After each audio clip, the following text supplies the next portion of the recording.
made you strong though. You know what I mean? Right. Man, JUCO make you a dog, man. I can't. Yeah, but then you know what I'm saying. When Fred came that second year, and he had a couple cats that he brought from Edison and all that. And what's the other school out there? It's Central. You got Central. You got Buchanan. Yeah.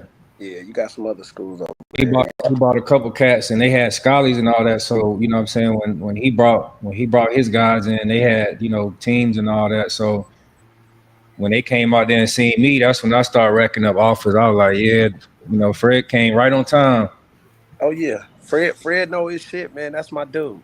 He first, I had the talent, but he kind of introduced me to putting my bag together, switching it up at the line, and you know what I'm saying. So I learned a lot of that stuff from him. Shout out to Fred. You gotta get Fred on here, man. I'm a call him, man. I didn't even think because my big brother Michael Pittman Sr. supposed to jump on, but I sent him the link. I don't know if he opened it yet, so he might jump on in a minute or so. But yeah, I'll get Fred on, man. Yeah, word. Hey, but let's go ahead and start, man. With no further ado, man. Man, welcome back, y'all. With another episode Beyond the Game. You already know me and Marsh up here. Got another special guest today, man. Mr. Steven Nelson, man. You know what I mean? Yeah. Chiefs, Eagles, Texans came up in the house by way of Dante Martin. Pittsburgh too. Oh yeah, that's right. Pittsburgh, my bad. Pittsburgh too. But how you doing today, brother? Man, I appreciate you, man, taking the time out your day to pull up here with us, bro. Chop it up, talk some ball, man. Yeah, man, I'm doing good, man, and appreciate you guys having me on. You know what I mean? I'm always down to talk some football and whatever else going on, man. Some gentlemen like yourself, so I'm doing good, man. Living life, got the kids and all, so I'm chilling. What's up, man? You living that? Of course, got my dogs back in the building. Got my dog Earl, M. Dot, Mike. You know what I mean? How y'all boys doing, man? Man, feeling good, man. Can't complain. Tired of seeing clips of D-Marsh bullshitting, man. 9 fucking clips of him lying about fucking Charles Woodson. I tell you, boy. Oh man. And then we got the most the next most controversial man himself too now. You know what I'm saying? My dog Trent, you know what I mean? My brother right here. Trent pulling up another episode with me. Appreciate AKA, we done with the 80s and 90s. yeah. No, I seen y'all had a big power with the 80s and 90s stuff, man. It looked like it got a little heated. Yeah, man, you nigga just lied a little bit. I was peeing. Chill. Only reason I shade a beat, I've been doing boxing training, and boy, that shit is some work. Where I had to go ahead, like reshave, get back ready. You know what I'm saying? Oh, you got that boy got the booty face? Yeah, I had to. Nigga, you just like, hey yo, I'm about to get y'all together. I'm gonna get y'all together real quick. Bama look like the 90 commercial chicken nuggets. Remember the cartoon chicken nuggets? Hey, chill. Nigga look like a potato. It was Mr. Potato Head. I ain't gonna lie. It was so hot, dog, doing that box training, man. I was like, bro, some gotta give right now. Nigga shaved his face. It was so intense. Yeah. I gotta get it off me.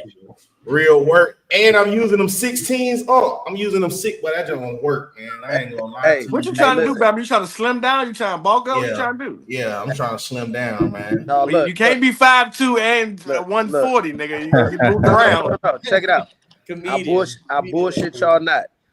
I was in phenomenal shape. I'm still in phenomenal shape. That boxing shit, it's the hardest. That boxing shit is harder than any heels, any track workouts I've done. That boxing shit is serious. It's a different win, bro. Niggas tap out with the boxer. It's the easiest way to like get in shape though and get your stamina up. But it's the reason why them like in a real fight, when you see guys like fight for three minutes for 12 rounds, like you don't understand that in a real fight, you might fight in a real fight for 30 seconds and be gassed. Like you don't understand. Like I could probably do a round or two. You don't understand how long 3 consecutive minutes is until you actually do something for 3 consecutive minutes and realize, hey, this ain't no fucking joke. It ain't nothing really you doing consecutive like that, in any sport, really. Nothing. I mean, you know what I'm saying? You got 3 straight minutes get on it? No. Yeah, nah, it ain't no sport. You know what I'm saying? Even football, like the longest play, 8 seconds or something, 7, 8. You know what I'm saying? And you got what 16-ounce gloves on. You got to keep 16-ounce gloves on, dog. We did the little 4-minute round where you got to punch for 30 seconds and then move for 30 seconds. Like what Early said, bro. Like 4 minutes turning to like 4 hours. Them shoulders get tired real quick. Yeah, that jump. And your feet start to feel like they in sand. Yeah, it make a man out you for sure. So I mean, we gotta. I might as well just go and get into it, man. We got a couple DBs up in here, man. And I don't know, a lot of people been watching the channel, been pumping out a lot of videos. Well, we've been talking about DBs, great DBs, greatest DBs, greater DBs. You know what I'm saying? Who can be with DBs, whatever the case may be. So, you know, Marsh brought up Charles Woodson. Trent's favorite person is Travis Hunter. No, he's not my favorite. Well, what are your favorite right now, though? One of your favorite right now. Hey, you want my favorite shit. One of your favorite. You defended him pretty hard right now, especially against Charles. Nah, he just wouldn't let D-Moss get that bullshit off with Charles Woodson barely play. But offense. It's not bullshit. See, that's crazy. You talking bullshit. You talking only two-way. Look, we know he way better at corner, B-Moss. We said that. But he didn't play as much offense as Travis. Listen. Give fuck what competition he played. There you go. Snaps against anybody ain't more than 100 snaps, nigga. That's the thing. Y'all get to just talking loud and don't listen. That don't make you right. I'm getting the t-shirts next week. Listen, brother. Listen to what I'm saying. If I give you, right, a small package of plays, right? This was my argument because I seen it. Some of y'all wasn't born yet. Mm-hmm. Give him the small package of plays on offense, which he played every fucking week in the Big Ten. Mm-hmm. Right? Yeah. He's also on the defensive side covering Terry, David Boston, Muhsin Muhammad, Plaxico Bird. Like the list is long. Mm-hmm. I'm saying his impact in Michigan, his Heisman run. He ran away with that trophy. Mind you. Yes, he did. Okay, you keep talking, but you ain't. I'm gonna say this. I'm gonna ask you a question. Listen. See, you ain't listening.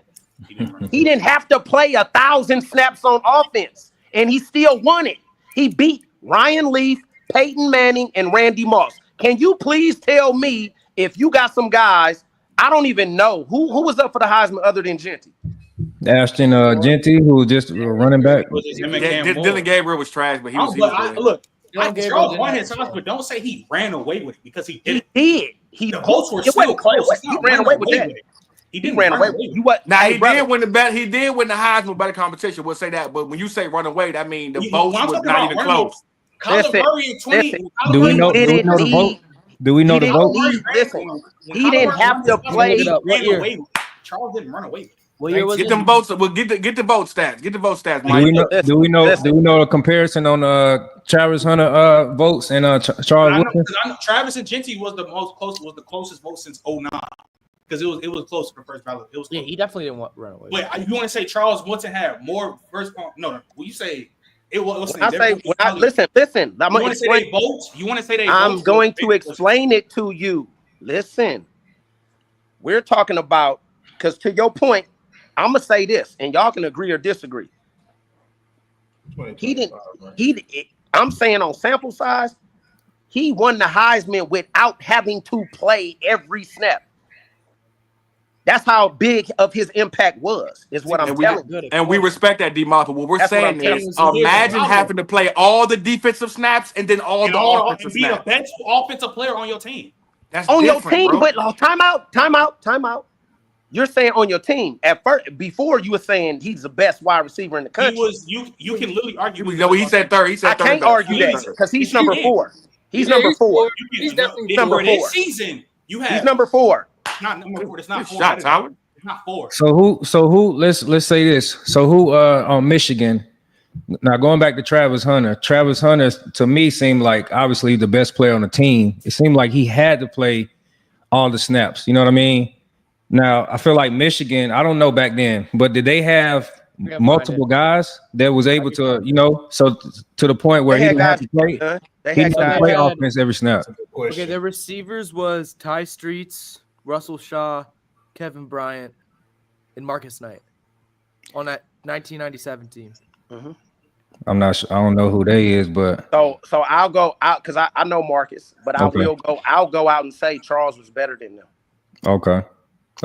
So I got the results of the Heisman voting. I mean, it'll just really be splitting hairs. What you want to consider clear or whatever. But like Charles got 433 first place votes. Peyton Manning got 281, and then Ron Leaf got 70. For Travis Hunter, he got 552. Ashton Genty got 309. Dylan Gabriel got 24. So I mean, it's in the same. It's the same. Exactly. When you say he run away with it, that's why. One nigga ran away with it. One nigga ran away with it. He ran away with it because look who those other two guys that were. You talking about wait, you talking about Travis? Travis ran away with it. No. Are y'all? Run the numbers one more time, please. Listen to what I'm saying. 433. What I'm saying. Charles. We're talking about Randy Moss. 70 for Ron Leaf.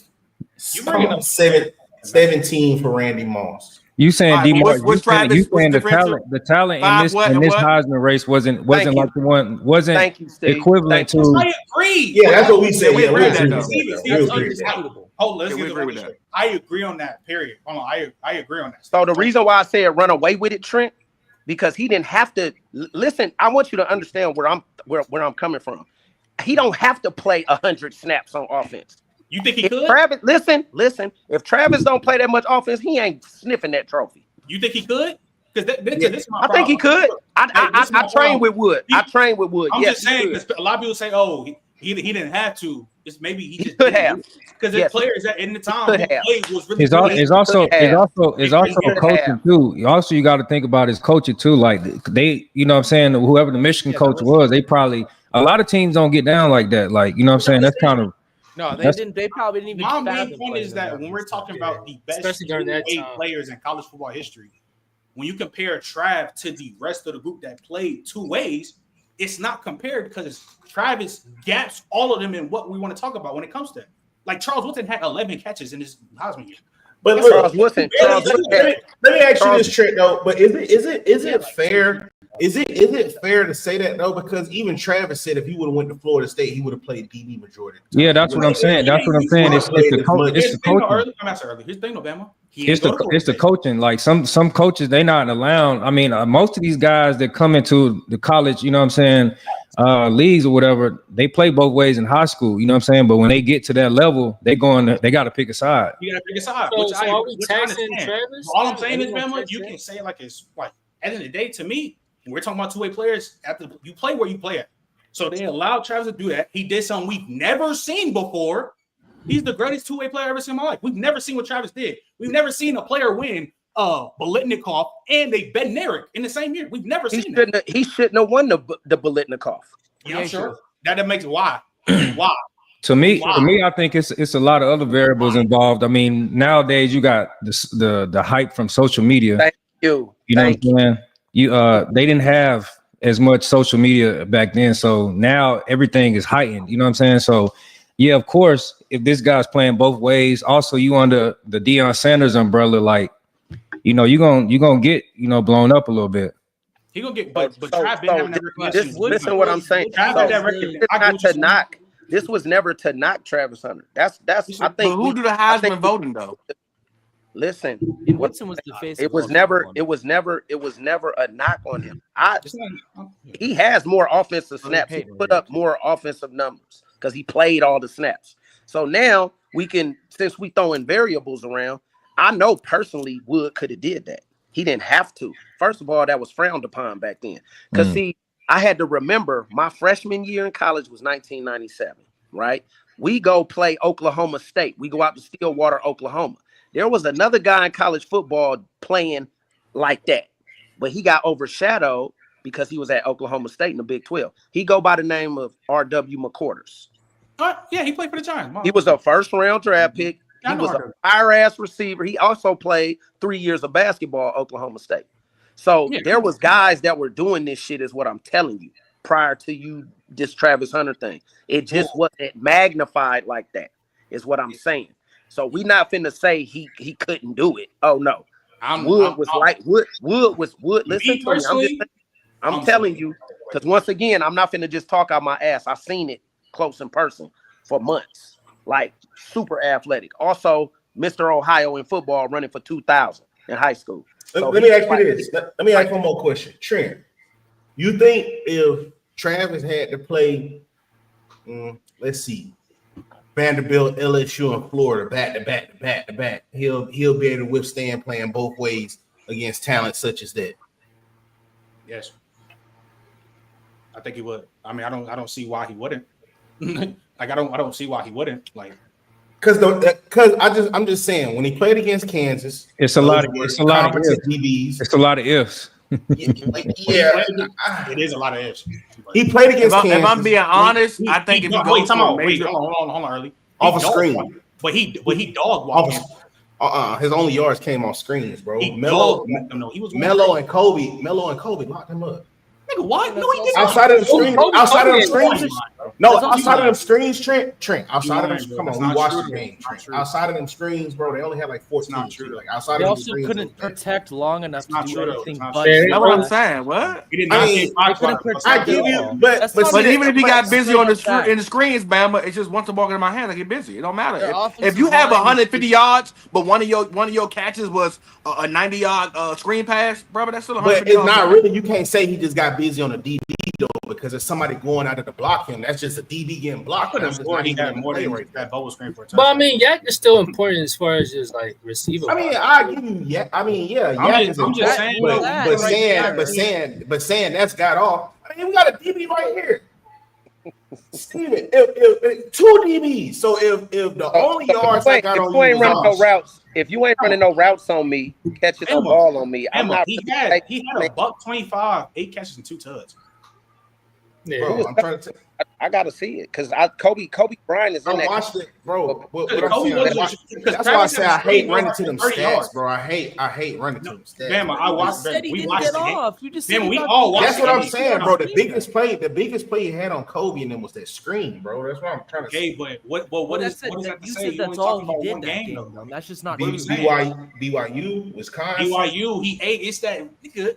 Colorado got smacked. Yeah, good game against like what are we talking? Just you're trying to equivalent them losing to what Travis Hunter is doing as an individual player. Travis, but what I'm trying to explain to people though, like for instance, Charles Woodson, when they put him in against LSU, he won them the game. Like he literally played the whole game. So the equivalent of this, because this is what I say when y'all say like the greatest two-way player we've ever seen. Champ Bailey, that performance he did against LSU is the greatest two-way performance ever. Because on top of him playing in way superior competition, he was the reason his team won the game. So when you say the greatest player or the greatest two-way player, sometimes I would hope against superior opponents, he's going to be the reason. His impact. You can say what you want to say, but Trav is the greatest two-way player in college. And that's the reason I said Champ was over Charles Woodson. You do it or not? You do understand. So that goes to my point. Hold on. You do understand if Travis Hunter doesn't play for Colorado, they win 4 games and under, right? If Wood don't play for Michigan, they ain't going to no natty. They probably win more games, though. They probably win more games. Win more games. If Travis Hunter doesn't play, I need you. This is what I want you to do. I want you to go back and watch that 97 season. I've already did. Listen, no, stop. I want you because here's the thing. Get more reps. So Steve, you can understand what I'm saying. We talking about when you say two-way player, of course he had more offensive snaps. The impact Charles Woodson had with limited package plays was bigger in bigger moments against better opponents. The games meant more. That's what we talking about. I agree. That's what I said. That don't take away Travis Hunter's greatness. But I feel like you are taking away from his greatness. I'm not. When it comes so look. That's like this. LeBron is the GOAT of longevity. Okay, that's what it is. That don't make he's 4-6. He ain't better than MJ. He's not. So he's a top talent. He's a top talent. That's not hating. Two things could be true at the same time. You could be the second best player of all time. He's not. I'm taking Kobe. I like MJ and Kobe. Kobe's not better, but it's fine. And that's your opinion. Yeah, of course it is. All I'm saying is, are we basing that off rings, DeMars?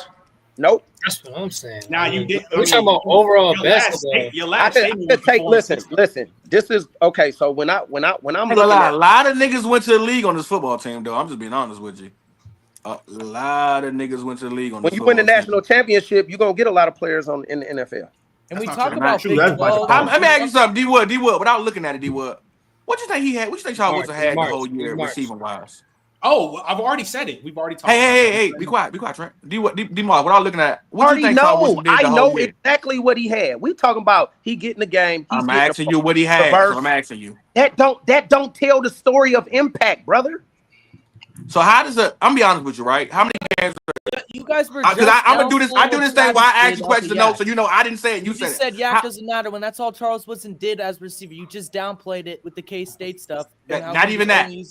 Not even that. Here's the thing. Charles Woodson did as a receiver. I didn't downplay. Not even that, Mike. Not even that, Mike. Not you. Listen. If you ask me my opinion, I saw it in real time, right? I got you. And I've seen both. So I'm telling you, for me, not close. I'm taking his Heisman run versus his Heisman run. I'm just asking the question. I'm taking C. Wood. I'm asking the question, right? In all honesty. So, when it comes to it's how many games in college football? 12. Depends. It's more now. Depends on like, of course, make up natty this and that. But I think the set games is 12. I think. Okay, so 12 games. It used to be 10. 12 games. Okay. Yeah, it used to be. Yeah, it did used to be 10. You're right. So in 12 games, if a guy gives you, and I'm just reading the stats out. If a guy gives you 11 receptions, 231 yards, and 3 touchdowns, right? Mm-hmm. All I'm saying to you is this: even if you say that he had an impact to where with a few snaps he did a lot. Honestly, when you look at this roster, it was a heavily defensive roster that led this team to a national championship. Like we're looking at Brian Greasy was your starting quarterback, Tom Brady was your backup. So Tom Brady but our whole argument has always been, D-Marsh, that we think Charles Woodson is a better corner than Travis Hunter was in college by a landslide. No, but then when we can all say that. Everybody in here didn't say that. Everybody said that. Everybody said that. We said Charles Woodson was the better corner than Travis Hunter. We said it. That's a way bigger gap is at the other side of the field. Yeah, but our whole point was when you go both ways. It's both you cannot tell me. I don't care if he's your guy. I don't care if we know he one of the greatest corners to ever live. We talking about just in college for year. We talking about 2024 and 1997. There's no way, D-Marsh, without being a fan of Charles Woodson, a friend of Charles Woodson, whatever you want to say, you can tell me you think he was better on both sides of the ball. Both sides, not just one side, both sides of the ball than Travis Hunter. You can't. If we going stats, if I could use him in that way, I'm taking him all day long. If you're going stats, you gotta. I mean, you just gotta go. If you go stats, that's you gotta go stats. Let's talk skill set then. Let's talk skill set. Skill set of Travis Hunter as a wide receiver. No, it's not just stats. It's not skill set, brother. No. Wide receiver ability. No. Wait. It's not even skill set because no one's denying what makes Travis special as receiver is his yak. And his hands, bro.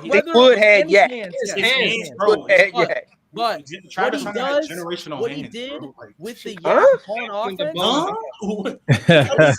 Have you seen the catches Travis Hunter has made playing football? He's made catches. Have you seen? Okay. Have you seen? Listen. Have you? This is what I want you to do. Time out. This is what I want you to do. I want you to go back and watch the highlights from the Michigan game, and you tell me who got hands and who ain't got hands. Okay, but what I'm saying, Bam, you know what I'm talking about, Bam, don't you? He had a crazy catch. His hands. No, he had a bunch of crazy interceptions. His hands is not better than his. He does not have better hands than Travis Hunter. He's nowhere near the contested catches. We can move on. Wait. So I got my opinion. You got yours. So are we going to take into the consideration I mean, Travis hasn't played a snap in the NFL, but who do y'all think is going to have to, when it's all said and done? I think this combo was really based off of just college. It was just college. When it comes to Trav in the league, I think he's more obviously a corner than receiver. But I think Travis can be pretty solid under Brian Thomas Jr. and you got Liam Cohen. I'm not saying I've gone on record to say if he a receiver, please, that's gonna be nasty. I think when it comes to receiver, it might take him a little long to get going, but I think he needs to stick. He won't. 3 years from now, we won't even be talking about it. Than T Wood. Do you think he has a better career? His best bet. No, I don't think he has. Okay. I think Travis can go down as one of the. He ain't good enough to be a receiver. I mean, he would like to have a better. I'm not saying that. But at corner, no. Receiver though. Like, so for me, Steven, I will say this. At corner, he has an Antonio Cromartie career. That's a great. I'm not going to definitively say any all-time great at a position. I'm not going to definitively say that someone coming out the draft unless he's. I mean, maybe Jeremiah Smith. Like, it has to be that level of like eye-popping talent for me to just say that, because there's a lot more things that come into play than just how good you are. You got to stay healthy. Yeah. So I'll say this, Steven. If he focuses on DB, and I don't even know like full time, like if he just focuses on DB full time and maybe play some offensive packages, I think like he'll have a Hall of Fame DB career. Like that's his natural ball skills. The way he can play man to man, you know how valued man to man corners are in the league. Yeah, he's very talented. I seen the little play he made on go route. You know what I'm saying? That's that's what you want to see, especially a young guy coming in. But that's I don't think he'll ever be Chad Bailey, it's hard to catch up Deion Sanders, or one of these corners where he just put you on an islet and you can't get nothing on him. I don't think he'll ever be that guy. I'm not saying I think he's gonna be a big play guy like a Antonio Cromartie. He'll have games where he strap you, but you're gonna look up and say, "Damn, Travis Hunter had 50-something picks, 60 picks, almost 60 picks." Like he'll be one of them guys where he'll give you 5 or more picks a season, and he might have some seasons where he might go 9 picks on your ass, like Shane. I think Will Johnson have a better rookie campaign than him. Who's that? No, but nobody here. Like, well, that's not true because Will Johnson ain't even healthy fully, so that's a lie. Where did Will Johnson go? Where did Will Johnson go? Michigan. No, like where did he get drafted? Cardinals. The Cardinals. He went to Arizona. He slid because he was hurt, right? Yeah. But he really he the best corner in the draft, in my opinion. Yeah, I like his game. Can I ask a question? Whoa. Okay. D Moss, that's cute. That was real funny of you. Who's in the Cardinals division? Y'all remind me. Seattle. The San Fran, right? And they got the Rams. And the Rams, yeah. He gonna face some guys. Hey, but Will Johnson like that though. Will Johnson. Well, he better strap his motherfucking face mask up and put his gloves on real tight and his sneakers on real tight, because you're going against Cooper Kupp, Devontae Adams twice. You're going against those guys are older. Those guys, you can't. Y'all just did you hear this man? Y'all just heard him. Did y'all just heard him? Did y'all just hear DeMar say those guys are old? First of all, Puka only 2 years in the league. That's one. 2, your man Smith. Smith and Jigma ain't number 2 years in the league. I like him. Seattle. Dimas, you better at that, because you know like I know a seasoned receiver is hard to deal with a young nigga, because the seasoned receiver to see everything. Early to play devil's advocate though. That dude is most complete, ready to technically, fundamentally sound. Dude is like that. I'm telling you. To play devil's advocate though, early, Trav got through some shit too. You got Nico Collins. Who else came out in this draft that y'all like? I don't think Collins will have a good first year. For me, mark my words. Atlanta got a fucking steal. Oh, that little skinny dude, Kobe Bryant. That's yeah. a steal. Free agent. Oh yeah, you like it. Okay. So I'll probably say, man, Jahdae Barron, man. I'm trying to tell people him pairing up right next to PS2 as a rookie right now. Like that. That's a tough, man. Another no-fly zone probably about to happen right now. And then Riley Moss, they third. Yeah, bro. And then Jahdae already showed in college his versatility from Texas. So he showed he can play all 3 positions for us in the cornerback slot. He can play safety and he can play outside. So I think I know a nigga that played the DB position, Mr. Nelson, that has Kyle Hamilton, Jair Alexander, Marlon Humphrey, Nate Wiggins, and all he got to do is roll. Yeah, that's gonna be the best rookie DB coming out this motherfucking draft, because he got the easier. All he got to do is go make some plays. Yeah, it's gonna be a field day for Starks. Just don't fuck up. Don't fuck up. Yeah. But you're gonna have some. Oh, it's just gonna be there for you. He's best at too. Yeah. That's what he's going to be asking. Baltimore, how y'all feel about Baltimore, man? How y'all feel about it overall? Like, it just seems like they can't get over the hump, though. There's variables to this shit. It depends on scheme, right? Especially for a young guy. We talking about scheme. We talking about other pieces that you got. I mean, it's a lot to go in. The Baltimore got one of the best schemes when it comes to just defense. No, Baltimore defensively is like Pittsburgh. Like it used to be. Like historically, they're gonna have defense, bro. Like the Bears had a run for a while. Those teams are built defensively, so guys are able to flourish early in those systems. Damn. You go to a team that's kind of some of their guys left in free agency. We got to do this. We got to do that. It puts more pressure on a young guy in the secondary if we ain't got no dogs up front. Well, that's why I don't think Will Johnson or Crowder's gonna have a good year. Why I say Malachi Starks, because nigga, you want a Super Bowl ready team, and all you got to do is be the fun-loving rookie who get all over the place. I'm gonna say this. I'm gonna keep saying it. If Shiloh gets some burn, I love Shiloh season if he gets some burn. If there's a way he can get some early burn, it's gonna be a good season for Shiloh. It's a project season for Shiloh. He got good energy. You can't really coach that. I like his energy. Cannot coach that. Yo, to talk about the Ravens, to answer your question about the Ravens, I just think they got playoff anxiety. I don't know. It's always like they go crazy. I mean, they don't lose that game. They face the boogeyman. It's crazy. They face Patrick Mahomes. Like always, something go wrong. Like literally, like it doesn't. Like. And after the Jair Alexander trade and the Malachi Starks pickup, we're 1 year removed from them having the best defense in the league and one of the best defenses of the generation. And I mean, this defense that they're about to put together is, I mean, talent-wise, it stacks up. On paper, I think that they can have a resurgence defensively, and I think their D coordinator was new last year, but at the end of that season, you saw them hone in. So I think I'm very high on their defense. I think didn't they get the guy from I want to say from Georgia, maybe? Yeah, I think so. Yeah. That's what I was talking about. And we got Mike Green too. That's what I was talking about. Malachi Starks. No, I'm talking about the DC. Oh, Zach Orr stayed with it. He was the Raven. He was a Ravens linebacker a while ago. Oh, okay. Retired early. He kind of. So I honestly think this, and it ain't really just even for no hot take. I'm just starting to think this, honestly, Steven, to answer your question.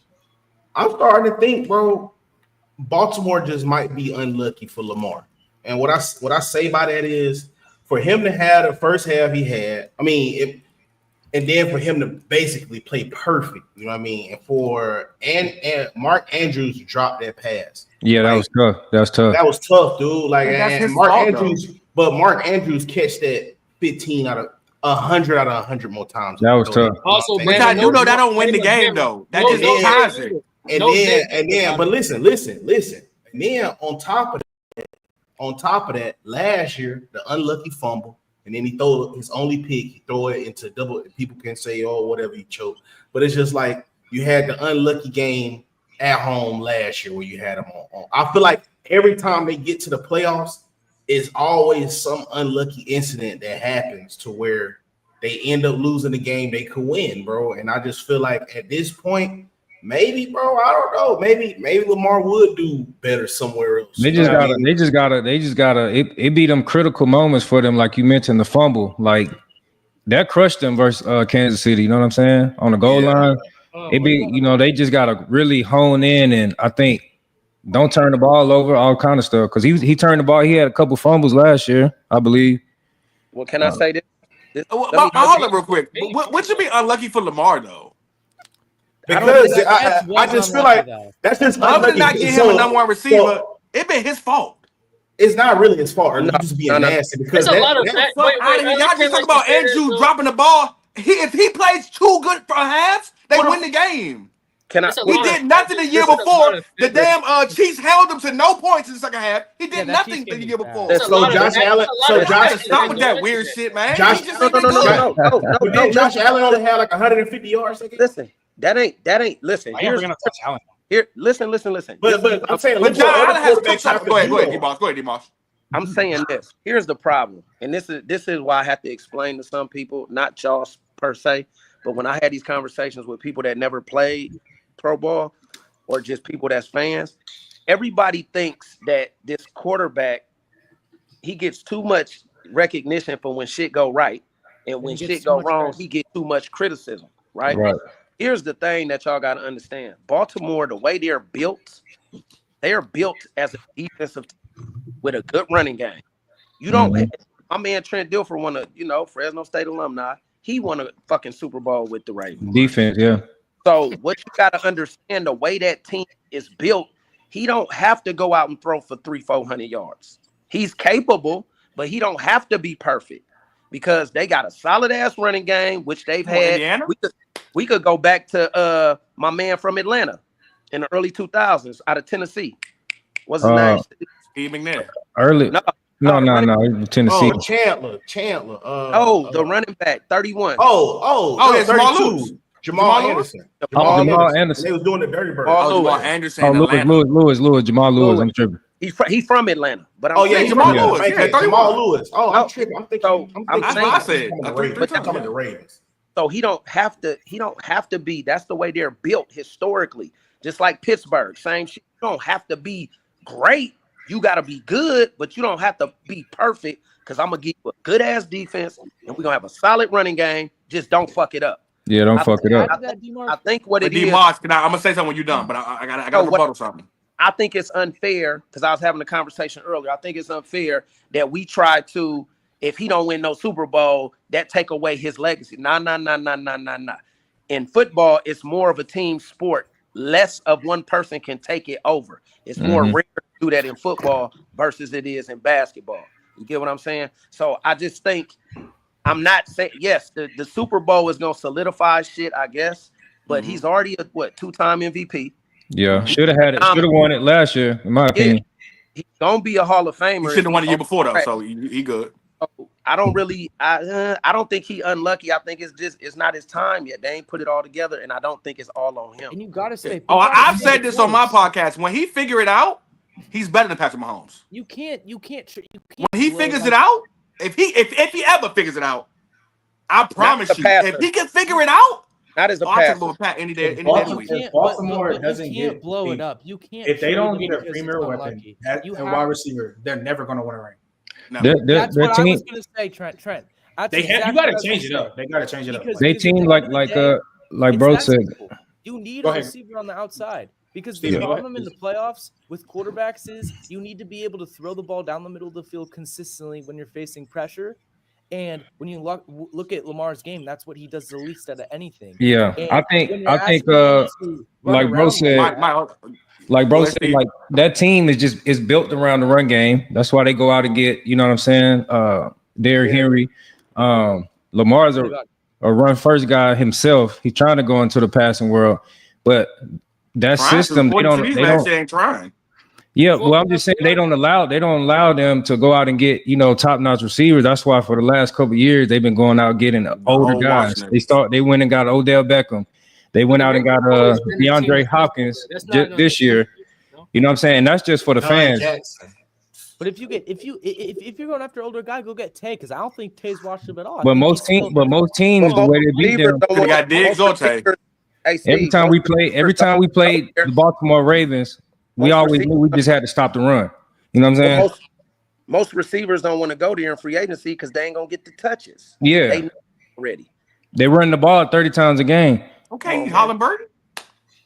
Yeah, but hey, so before we get into another question, Steven, talk to us about that a little bit more. And who was one of your favorite teammates you played cornerback with? Because I know sometimes playing cornerback is about having that synergy with your partner on the other side. So. Who was one of your favorite college teammates? Can you talk to us a little bit more about that, man? Because you played for the Steelers, dog, and that's one of the greater rivalries in sports in general.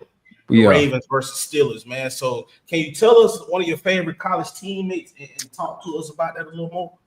Yeah, professionally, man. I played with a lot of good ones, man. I started out with KC, played the other side of Marcus Peters. That was my draft mate. Oh, yeah. You know what I'm saying? Yeah, real a different dude, man. Well, that's my dog, but he a ball magnet. You know what I'm saying? Real playmaker. And then I went to Pittsburgh, and then I was with Joe Hayden. Joe Hayden, real ball magnet. He real cerebral. That Brody right there, one of DC's finest. We produced that talent. Y'all don't give us no love the way we deserve. Cerebral dude, man. I love playing on the other side of him because he kind of like. opened up my mind to like how to really play the game. You know what I'm saying? How to see things coming before it happened. Just things the coach is not really telling you. You know what I'm saying? They could teach you scheme and this and that, technique and all that, but being like 10 steps ahead. So playing with Joe Hayden, a lot of energy. Type of dude, and then Joe got ears like Dumbo. He hear everything coming. Man, shout out Joe, man. But I'll say my favorite dude I played with, bro, was when I was in Philly for a year. I played with Slay. Ooh, big Slay. Yeah, my boy Slay, man. When we talk about just talent, he's probably one of the most talented dudes I've seen that I played with. Just super fast, still running to this day. And he just one of those guys, like his mindset, he don't want to play any other covers but man. You know what I'm saying? Like, and be strapping. Yeah. Did you play with Eric Berry and Chiefs? Yeah. Shout out to EB, man. That was my OG when I first came in KC. From Atlanta boy too. EB another one, man, real cerebral, helped me be a pro. You know what I'm saying? He take everything serious, you know what I mean? So just playing with different personalities, man. I was, fortunate enough to play with a bunch of them. So, but yeah, Darius Slay, bro. Like, I tell this story all the time. We was playing Dallas, and who's the head coach in the Cardinals right now? Jonathan Gannon. He was a DC when I was in Philly, and he likes to run a lot of like quarters and stuff like that. And they was beating us on the the 7-8 switch and all that, you know what I'm saying, in the red zone. And I remember Slay came to the sideline. He was like, I don't get paid $60 million to play fucking zone. And bro, the rest of the season we played straight man. I was like, oh hell no. But that's just a testament to like the type of competitor he is, you know what I'm saying? Like he want that guy. So you want that smoke.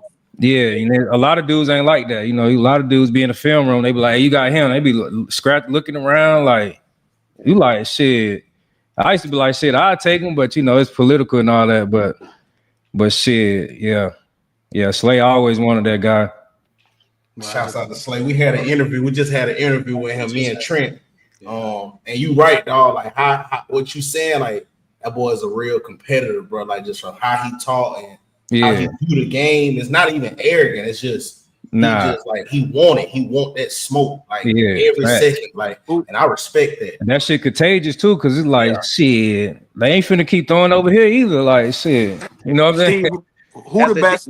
As a DB, you gotta have ultimate confidence. Yeah, ultimate. That's the thing. People, it's never about being arrogant. Yeah, like if you don't believe in you, who else gonna believe in you like you believe in you? Yeah, and that OC can smell that shit when you on the field. Yep. Steve, who was the best receiving threat you ever played against, whether it be tight end or receiver? Who was the best receiving threat you ever played against, tight end or receiver?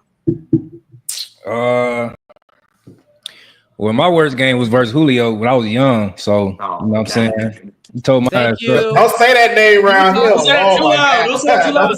Hey, Steve, what? Not 66 touchdowns. I don't understand how much you need to talk about it right now. Man. I mean, Julio, and this was the year they had went to the Super Bowl, so he was Julio. So I think this is my second year. We went down to Atlanta. We ended up winning the game. And speaking of EB, he took I think it was 100-yard. I think it was an extra point. He took it back. We won the game by like a point or something. But now Julio was beating the sleeves off our ass out there. They kept rotating. They was like, nah, MP, you got him. They was like, nah, Steve. He was just going back and forth, bro. It was bad. I'm talking about Julio doing ISO on y'all like it was basketball. Nah, look, so you know what I'm saying? We try to pride ourselves on like, nah, we got it. You know what I'm saying? In the back of our head, we like shit. After 3 catches, we're gonna need a safety over top. So we come to the sideline. They be like, all right, we're gonna shell. Man, that shit ain't matter. He was hitting us with that motherfucking that dig and out type shit. Mm-hmm.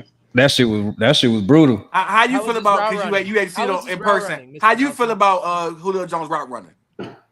Oh, that shit. I mean, his prime. I mean, a big dude like that was fast and stopping on the down. That's why he always had foot injuries.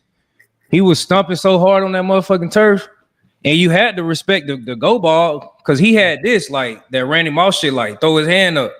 Good luck. So you trying to catch up, he'll break that bitch off. It was bad. Well, Randy Moss got in the end zone though, Steve. I'm just early. Hey like, man, hey, all I can speak from his experience, dog. Yeah. Somebody. If you had to guess, though, if you had to make an educated guess, why do you think that his touchdown numbers are lower than what people may want? Or I mean, I don't care about the touchdown. I mean, it's great to get touchdowns, but why do you think that? But that's the business of it, man. You know, Julio was Julio, so you know, I think Atlanta tried to minimize his touchdowns to try to, you know, not pay him as much. You know what I'm saying? That's what I think it was.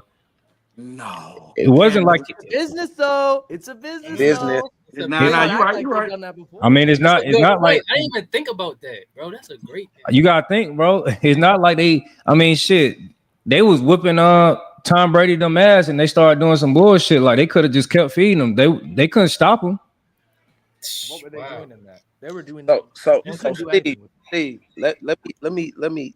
It's kind of like a rhetorical question, but a lot of people don't understand. Like people that's watching the game, they don't know the little inner workings of what's really going on in that building and how that shit be so political. That shit fucked up. Exactly. So what you see is a microcosm of what goes on behind the scenes, and then it might appear to you it looks so crazy to the outside looking in, but it's a reason why a lot of this shit be happening. Because what you just said, yeah, if it ain't gonna fix it, you can't stop it. I'm gonna keep doing it. Yeah, and go away from that, and then you lose the game. So people got to know, man. It be some real political shit going on in that building, and they don't care because at the end of the day, it's a business. Yeah, and that's why. Julio should have always been, you know what I'm saying, at that time, he should have been the highest paid receiver, but, you know, he was getting paid, but, like, he was never, like, viewed as the highest paid receiver. But everybody you talk to on them 100 player list, they all say Julio at that time. He's a problem. So it's like, you know what I'm saying, and I'm watching it, you know what I'm saying, while we playing them, like, that was part of our game plan. Just play good defense until we get into the red zone, then we ain't got to worry about them. They're not throwing them the ball. You know what I'm saying? Like, that's just how that shit was. Steve, how do you feel about Giants Odell? Oh yeah, he was a problem. He wasn't the greatest route runner. He kind of, we're going back to Travis Hunter now. When you talk about yak, he was like a yak guy. You know what I'm saying? Like, he was better off smothering him at the line because he was the type to catch a slant and take that bitch 80. You know what I'm saying? Like, it's just the way you play everybody. You know, you got to know your opponent type shit. But he was, you know, all that, you know, circus catches, had a lot of energy and shit. But you wasn't worried about him running routes on you to death. You know what I'm saying? You was just like, don't let that motherfucker catch it because, you know, he going to catch it and get busy. So one of them. So you rather deal with Julio or AB? Damn. But you know what? I always had decent games against AB. You know what I'm saying? Because we like similar stature. But he was a problem. He was a problem. But you know, I just feel like the Julio, like when you standing out there, that shit just feels good. You like, man. Yeah, it looked different. I get it. He over there playing, man. He's sick. Steve, he knows, Steve. Like he playing, bro. 6'4", 230, bro. You don't want to. I've seen Julio. I've seen Julio catch the slant. We was in cover 3, and shit. At that time, I couldn't wait to play off. I'm like, hell yeah, y'all get his ass. Like shit, that motherfucker caught a slant, and the linebacker buzz. You know how they be buzzing? They don't got no awareness. They just buzzing. I'm like, bro, look at him. Like, man, that motherfucker caught it, ran the linebacker over, and got busy. I'm like, oh yeah. I'm like, nah. No. Hey Steve, I had one question for you. I'm a Ravens fan, man, so I have to ask this. What was like your most memorable just memory that you have in that Ravens Steelers like rivalry matchups, man? I know those games was crazy, physical. So I wanted to ask that. Man, it was a couple of them. I'm trying to go back and think who they had at the time. I think they had just got Lamar when we started playing them. I think I would just say the atmosphere, bro. It wasn't like nothing planned because the game is the game. Like it wasn't like how, you know, DeMar's like back in the day, it was like, you know, chippy and all that. You know, you get a little chippy here and there, but yeah, you know, the game changed, but it was just like, you know, the leading up to it, you know, practice more intensity is up, you know what I'm saying? And, you know, going to the stadium, you know, the crowd going crazy. So you definitely felt like the history of it, but you know, it was just kind of regular. You know what I'm saying? It wasn't nothing crazy like that. Now the rivalry when I was in KC, when I first started versus Oakland, when Oakland was in Oakland, that shit was crazy. I remember the fans was throwing like, you know, they had that old dugout ass locker room. Mm-hmm. The fans throwing batteries and shit at our helmet. They like, keep y'all helmet on. You know, when a battery hit your helmet, that shit sound up. It's a thump. I'm like, these motherfuckers shooting, like, what the fuck going on? Nah, they throwing batteries. Is it comparable to the Civil War? Hell nah, that's the Civil War. That shit civil as a motherfucker. But you know what I'm saying? It was fun, but it was just like you walk in that stadium, you smell hella weed. You know what I'm saying? Like, yeah. So what you saying, Steven? You had to worry about the fans, but the players on the field wouldn't shit. No, snap! Matter of fact, because I'm messy. Hey, Steven, you know we go to Oregon. They had Marshawn though. Yes, I do. Okay. Yeah, I mean, Autzen, it's not the biggest stadium, but the way it's built, man. Oh, it's loud. It's loud. Yeah. It's freaking loud. I went up there when they stomped out Colorado. I was just asking Steven where does it compare? Shit, we lost by 1 point. My last year there, we lost by 1 point. That's when they had Mariota, and because our offense couldn't do shit. That's when they had what's that kid Efo, the African dude. Oh, yes, he was very good. They had my dog T Mitch. You know what I'm saying? They had some dogs on defense. I think Armstead. They had some dudes. Oh yeah. They was loaded. Oh, Armstead. Yeah, they had some dudes. I don't know if Pico was there, but he was a whole problem. When he was they had I forgot the running backs, bro. They had a plethora of running backs. DeAnthony Thomas back then, you know. DeAnthony, Freeman as a freshman was tough. Did they redo Reeser? Huh? Did they redo the stadium? Yeah, that motherfucker looked nice. I went out there in October, I think. Yeah, around October. That shit was nice. Because my junior year we played Oregon State. They had my boy he was up for the Heisman. Now he was nasty. Y'all beat them that year, huh? Nah, we lost. They had Chad Johnson. They had TJ. Okay. They was TJ Hushman's out of that was. Oh yeah, you going back? You went back. Who's your mama? You showed Steven Jackson is that after you? Did they have Steven Jackson after you? Oh, that's 99. Steven was like in 2000 something like that. Yeah. Here's the most important question to Steve though. Your last year with the Chiefs, 2018 Patrick Mahomes. What was that guy like? As a leader too, because I was gonna ask how was he or as a teammate, I would say, because he was young still. I don't care about that. We want to know what he did on the field. I'll tell you one thing about Pat. Now, Pat, I remember when he first came in as a rookie, we had Alex Smith, you know what I'm saying? He was our quarterback at the time. So Pat, you know, obviously he went to scout team, whatever. We didn't know nothing about him, you know what I'm saying? This little kid from Texas, and you know how he talked. It was worse back then. So, you know, nobody, you know, he was a rookie, so nobody really like, you know what I'm saying, really thinking nothing about him. But boy, like just throughout the year, we seen all the no-look shit, you know what I'm saying? We was getting that shit firsthand, like, and I remember we used to watch film like in awe, like how the fuck this motherfucker throwing across his body, you know, doing shit we never seen. So, you know, it wasn't shocking to me, you know what I'm saying, like the shit he was doing. But yeah, 2018, yeah, he grew up real quick, you know what I'm saying? He grew up and shit. That's what y'all see right now. Like he took that team over, you know what I'm saying? And no, he worked hard too. Like I know people be joking about how he look his body and shit, but that shit just genetics or something. I don't know. Yeah. What was y'all saying though? Like, cause you like you said, you got Alex Smith the year before. I always say he came into a great situation, but he's still great, of course. Yeah, Alex Smith was a dog too. Yeah, he was balling. Y'all was like 11-5 up under him. And Reed made him look good. Yeah. And Reed made him look good. So then that 18 year, he comes in literally his second year in the league. They give him the reins, and then he throw 50 tutties. Like, well, y'all like as games was going on, was y'all like, what is going on with this dude? Like. Nah, bro, I'm telling you, because he was doing that shit on the first team defense, bro. Like he was killing us. Like, and it wasn't even like the receivers was just crazy open. It was just like he was just doing shit that was like you know when a guy roll out, you throw across your body, that's like frowned upon. Like he was doing shit like that. You know what I'm saying? So and throwing a dot.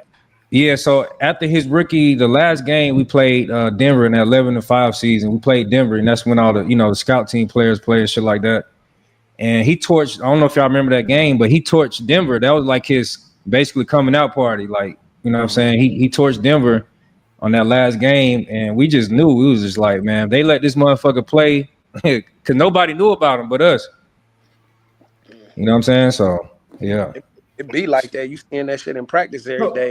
I was like, hey, bro, we was on defense. We couldn't wait. As soon as he got in the game, we was like, look, watch this shit, bro. They couldn't stop that shit. And so y'all knew it was coming. Hell yeah, we couldn't wait for him. I mean, when they had got rid of Alex, that just kind of let me know they was like, oh yeah, he ready.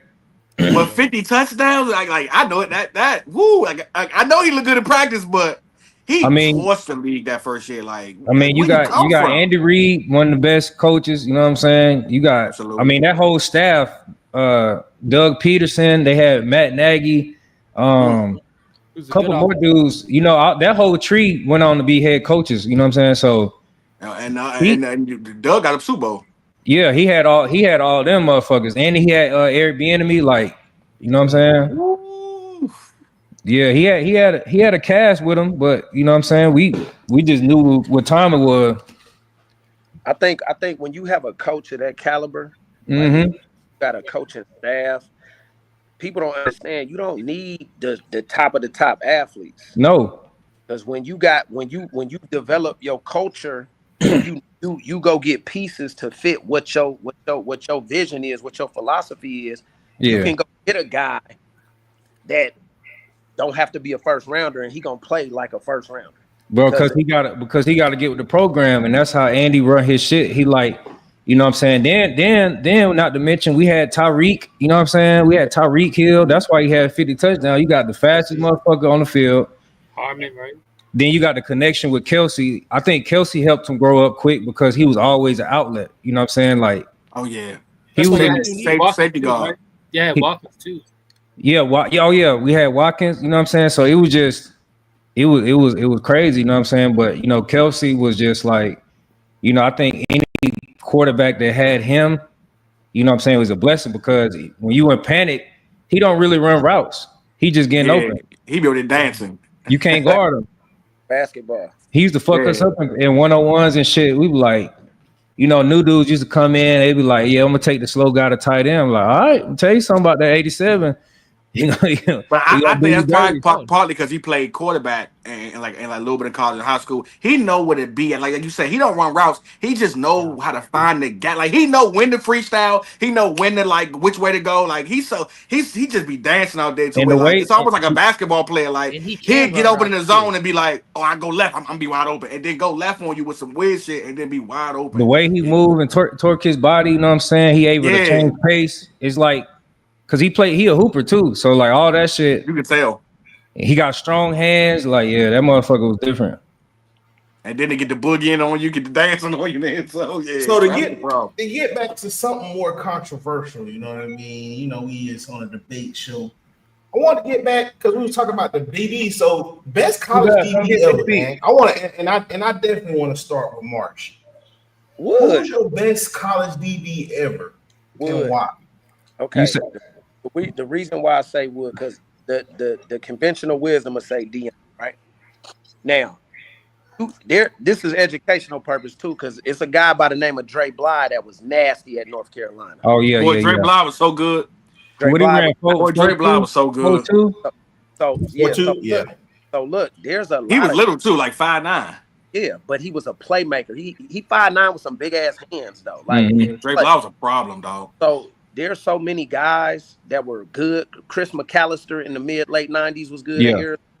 There's a lot of guys. So they don't respect Chris McAllister on here, D Moss. They don't respect him. That's fine. You I don't care, but you gonna hear because you gotta respect him on here. They nasty about Chris McAllister. Guys like Dre Bly, guys like you talking about Nate Clements at Ohio State. I played against him in college. Yeah. There's a lot of dogs. Like it don't just be the household name guys. Like there's a lot of. I'm gonna tell you one of my favorites when I was coming up, just because of stature and stuff, was the guy from Atlanta, Brent Grimes. Brent Grimes, nasty. Brent jump out the his life was crazy. But Brent jump out the gym on your ass, man, at 5'9". Brent got like a 40+ vert, man. Yeah. Man, he used to jump out the gym. The shit that one in the pick he got on Calvin was where he sunk and he jumped so high, his feet, he didn't know how to land. Yeah. That was nasty. But Yeah. to answer your question, Dolphins, Bam, to answer your question, the reason why I go with Wood was because, like I said, you had to see that shit in real time. The stuff he was able to do at Michigan against the caliber of guys he was going against, it was so far and above beyond everybody else. And I'm talking about not just DB. He was the best defensive player in the nation, regardless of position. That's how good he was. And he had 8 picks. He had 8 picks. He was doing it. It wasn't no just he blew up. It was from freshman year, sophomore to junior year. It was continuously the same thing. So like he exploded on the scene as a freshman. In terms of guys that I think all time that could do it all, not just a cover guy. We talking about could tackle. He could make crazy one-hand kicks, all the shit. I'm going with John Springs was nasty too. Yeah. I know all about Sean being from DC. Yeah, I know DMV. I got a lot of dogs down near the DMV. Where's the real Revis on y'all list right now? He's at 6, top at 6 all time. At 6. Who not college though, Steve. I'm saying there's a group of 5 guys. Yeah. Rod Woodson, Deion Sanders, Darrell Green, Champ, and Charles. And Revis is right in that conversation. You don't like Patrick Peterson? I do, but I'm saying it's levels to this shit. I think we talking about NFL? College. Yeah. No. We talking about NFL like overall. Oh, NFL. Okay, talking about college. No. Revis fake. College. I think Wood. That's obvious. I think he had the biggest college impact at DB. But when you talk about NFL guys, Steven, you'll know what I'm saying. I think Zont nicest for. I think Zont need to be in the Hall of Fame. Yeah, but, yeah. They I don't know what it is, man. With Zont, what they got against him, man. But it's something weird going on. Yeah, because he was nasty. There's guys, and I think Antonio Cromartie. Hey, y'all, look, because you got to remember he only played like 1.5 years. He was Peyton Manning's worst nightmare. So there's so many guys that you could say. And then Rogers Cromartie was nice. Yeah, Rogers Cromartie was nice. Cromartie one of my favorite corners all time, dog. He's a problem. That I don't know what is in the water in that family, but that athleticism, you can't teach that, dog. It was crazy. It was crazy. So you say name your 5 again, D-Moss? So NFL wise? Talking about NFL, and I'm not. Trust me, I'm gonna give the younger guys that do. I love Pat Pete, but I'm saying top of the top over the career already NFL. I got in no particular order. You just name 5. Rod Woodson, Deion Sanders, Darrell Green, Champ Bailey, Charles Woodson, and then rounding out like 5A, 5B, Darrell Revis. You think Darrell not better than Darrell Green? We said no order. No, he got Revis out of his top 5. That's out of the top realm. He's in that conversation. I'm saying he's there. He's at that table. He's at that table. The reason why, listen. Darrell Green, he did this shit for a very long time at a high level too, and he was an all-decade player, et cetera, et cetera. I think what I think kind of hurt Darrell Revis for me because I'm an older guy. He had about a 3-year run, right? And it was kind of like that 3-year run was unfuckwittable. Right. I'm gonna say longevity. You're factoring in a good amount here. Yeah, I think Darrell did do it for a long time. He like 20 seasons. But that's not knocking what Darrell Revis did. I'm just saying his shit was so good, but it was like a short little period of time. So he probably had the best 4-year run of anybody ever. Yeah, that's right. You know what I'm saying? I think he's in that conversation. I think the 2 I'd name in our generation, Richard and Pat, for now. Both of them are great. I'll take Pat though. I'll take Pat over Richard because I just feel like Pat had everything and Rich was a dog in his own right, but Pat just had everything. And don't forget about and defensively, if Pat played for the damn Seattle Seahawks, Lord Jesus, punt returner, everything. So those are the 2 guys I named. Yeah, Pat was like a 1-man record. Pat in Arizona was like Dion in Atlanta. Like it's just me out here and I'm getting busy. to answer your question, probably just probably corner. Probably say Charles. But shit, like nigga, Tyrann Mathieu. Yeah, that's what I was gonna say. Like DB overall, I feel like Charles was, like bro, like, or me living right there, like because my pops was on the culture for the team at the time, and watching every game of what Tyrann was doing. Nigga was literally unstoppable. Like, and there's another guy over there in college. He was playing nickel, he was playing free, playing strong. Like, bro, he was literally. Bro, when he ripped DJ Williams, 6'5", 270-pound tight end, bro. Like, he comes out of nowhere and just give me that, bro. Like, once they coined the name Honey Badger, bro, like that's when it just he wanted to do what he got paid. He got paid. He got paid. The first college football game I ever remember watching was LSU versus Oregon. And I was there for that game. Single-handedly won him the game. He was everywhere. Y'all remember? We were talking about Matthew. So what's so crazy about that Oregon game? I believe that was like Matthew, like second year or first year, one of the two. It was his second. Yeah, it was his second year. That was DeAnthony Thomas' first year. So y'all remember DeAnthony Thomas fumbled the ball. Matthew was the person that I think it was DeAnthony's second year. I think might have been his second. But on kickoff, Matthew went down, and he was the reason why DeAnthony fumbled the ball. Yeah, he punched it out, and then he picked it up and ran in the end zone like the first play. Instant tears. I was crying. Bro, Bama. Now just imagine me being there every game, every practice, watching what he doing on the field. Bro, that shit. Yeah, that was some serious. I know that was probably crazy. Was their offense even that nice that year? Bro, you got him. Pat Pete was crazy at LSU. Yeah, Pat Pete at LSU. That's what I was gonna say. Pat Pete at LSU was crazy. He was crazy. Pat Pete at LSU was so boy. It's so many. Like there's so many DBs. Like what was it like seeing that run? What Cam Newton did on them? I know that. So the crazy thing.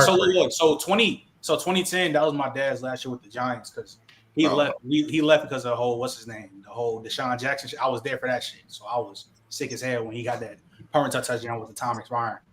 My first memory of Tyrann Mathieu was in the bowl game because he had like a pick six or something like that versus North Carolina. Oh no, I think it was A&M when Ryan Tannehill was still like receiver and shit. Like that shit was crazy. But they I remember that year y'all talking about that championship with Cam Newton and versus Oregon.